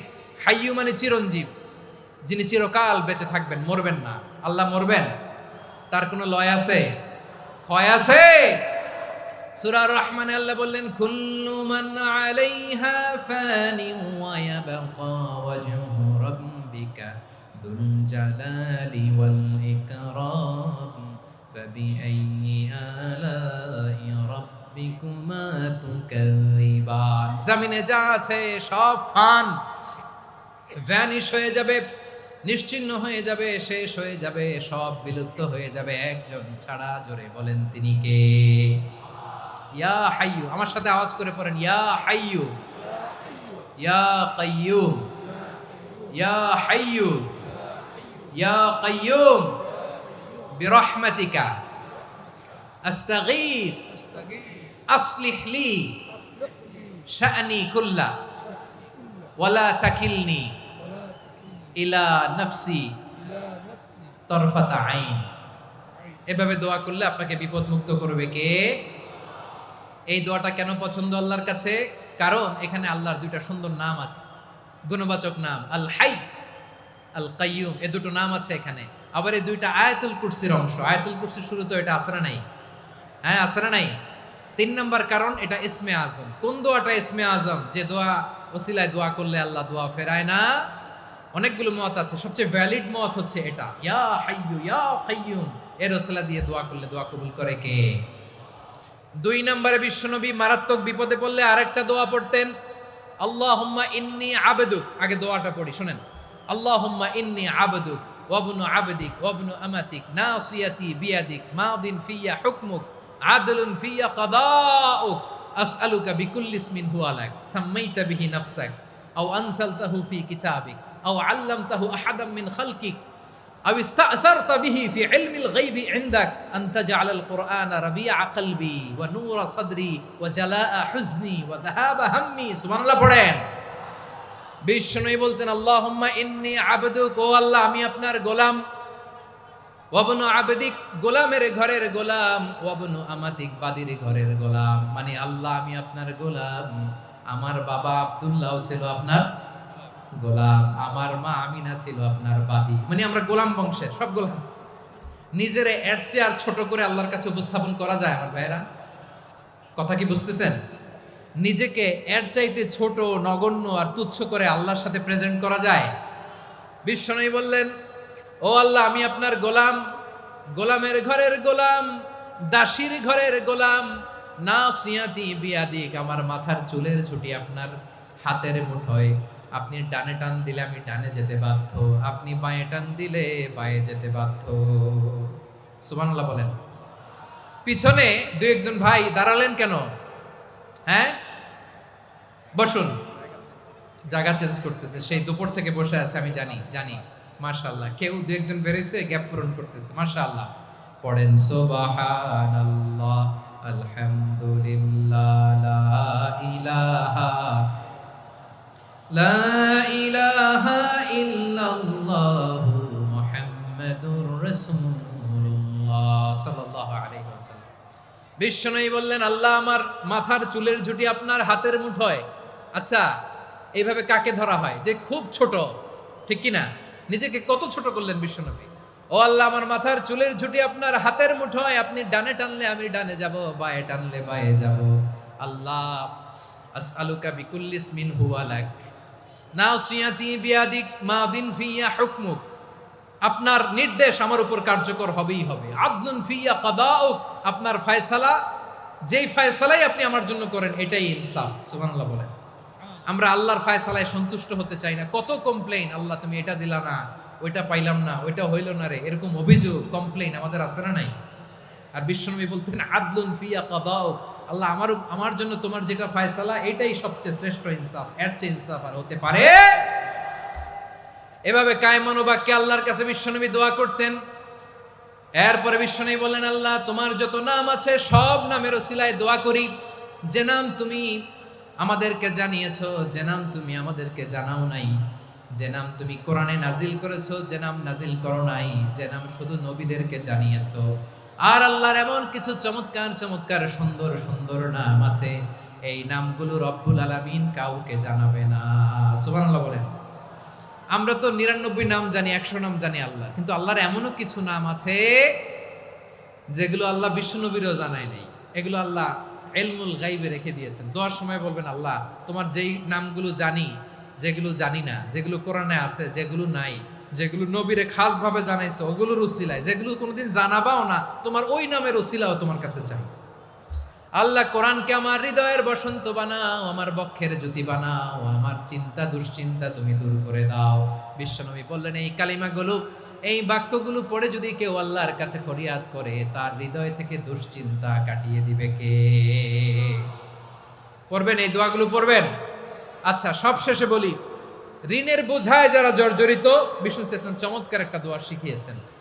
আমাদের অনেকে ঋণের বোঝায় জর্জরিত, আছে না নাই? এদিকে কেউ আছেন? থাকলে হাত তোলার দরকার নেই, থাকলে এই দোয়াটা পড়বেন। এক সাহাবীর নাম আবু উমামা, নামাজের ওয়াক্ত ছাড়া উনি মসজিদে যেয়ে বসে আছে। বিশ্বনবী বললেন, কি রে আবু উমামা, নামাজের তো ওয়াক্ত হয় নাই, মসজিদে কি? সাহাবী বলে, হুমুমুন লাজিমাতনি ওয়া দুয়ুন, নবী গো, ঋণের বোঝায় এমন টেনশনে আছি, ঘরে থাকতে পারলাম না, মসজিদে চলে আসছে। বিশ্বনবী বলেন, আমি কি তোমার এমন একটা দোয়া শিখাবো যেটা পড়লে আল্লাহ তাআলা তোমার ঋণের বোঝা হালকা করে দিবে? আবু উমামা বললেন, ইয়া রাসূলুল্লাহ, অবশ্যই শিখাবেন। বিশ্বনবী বললেন, তাহলে তুমি পড়বা, আল্লাহুম্মা ইন্নী আউযু বিকা মিনাল হাম্মি ওয়াল হাযান ওয়া আউযু বিকা মিনাল জুবনি ওয়াল বুখল ওয়া আউযু বিকা মিন গালাবাতিদ দাইনি ওয়া কাহরির রিজাল। ও আল্লাহ, তোমার কাছ থেকে দুশ্চিন্তা থেকে পানাহ চাই, কৃপণতা, ভীরুতা, অলসতা, কার্পণ্যতা, এই সব কিছু থেকে, মানুষের কঠোরতা, আমার উপর মানুষের আধিপত্য এবং ঋণের বোঝা থেকে পানাহ চাই। এই দোয়াটা যখন বিশ্বনবী শিখাই দিলেন, আবু উমামা বারবার এই দোয়া পড়ে, আল্লাহুম্মা ইন্নী আউযু বিকা মিনাল হাম্মি ওয়াল হাযান ওয়া আউযু বিকা মিনাল আজজি ওয়াল কাসাল ওয়া আউযু বিকা মিনাল জুবনি ওয়াল বুখল ওয়া আউযু বিকা মিন গালাবাতিদ দাইনি ওয়া কাহরির রিজাল। আবু উমামা বলে, এই দোয়া আমি পড়তে লাগলাম আর পড়তে লাগলাম, কিছুদিন পরে দেখা গেল বিশ্বনবীর শেখানো এই দোয়ার বদৌলতে আল্লাহ তাআলা আমার সব ঋণ পরিশোধের ব্যবস্থা করে দিয়েছেন। পড়বেন, পড়বেন। আমার প্রিয় পটুয়াখালীর ভাইয়েরা, বিশ্বনবীর জামাতা সাইয়্যিদিনা আলী রাদিয়াল্লাহু তাআলা আনহুর কাছে এক লোক এসে বলে, হে আলী, ঋণের বোঝায় আমি জর্জরিত, আমার কিছু অর্থ দিয়ে সাহায্য করো। সাইয়্যিদিনা আলী রাদিয়াল্লাহু তাআলা আনহু বললেন, আমি কি তোমারে এমন একটা দোয়া শিখাবো যেটা বিশ্বনবী আমাদের শিখিয়েছেন? এই দোয়া যদি তুমি পড়ো, লাউ কানা আলাইকা মিসলু জাবালিন কাবীরিন দাইনান আদাল্লাহু আনকা, পাহাড় পরিমাণও যদি ঋণের বোঝা হয়, আল্লাহ এটা পরিশোধের ব্যবস্থা করে দিবেন। ছোট্ট একটা দোয়া বিশ্বনবী শিখালেন, বললেন, তুমি পড়বা, আল্লাহুম্মা কফিনি বিহালালিকা আন হারামিকা ওয়া আগনিনি বিফাদলিকা আম্মান সিওয়াক। মুখস্থ আছে? হ্যাঁ আছে।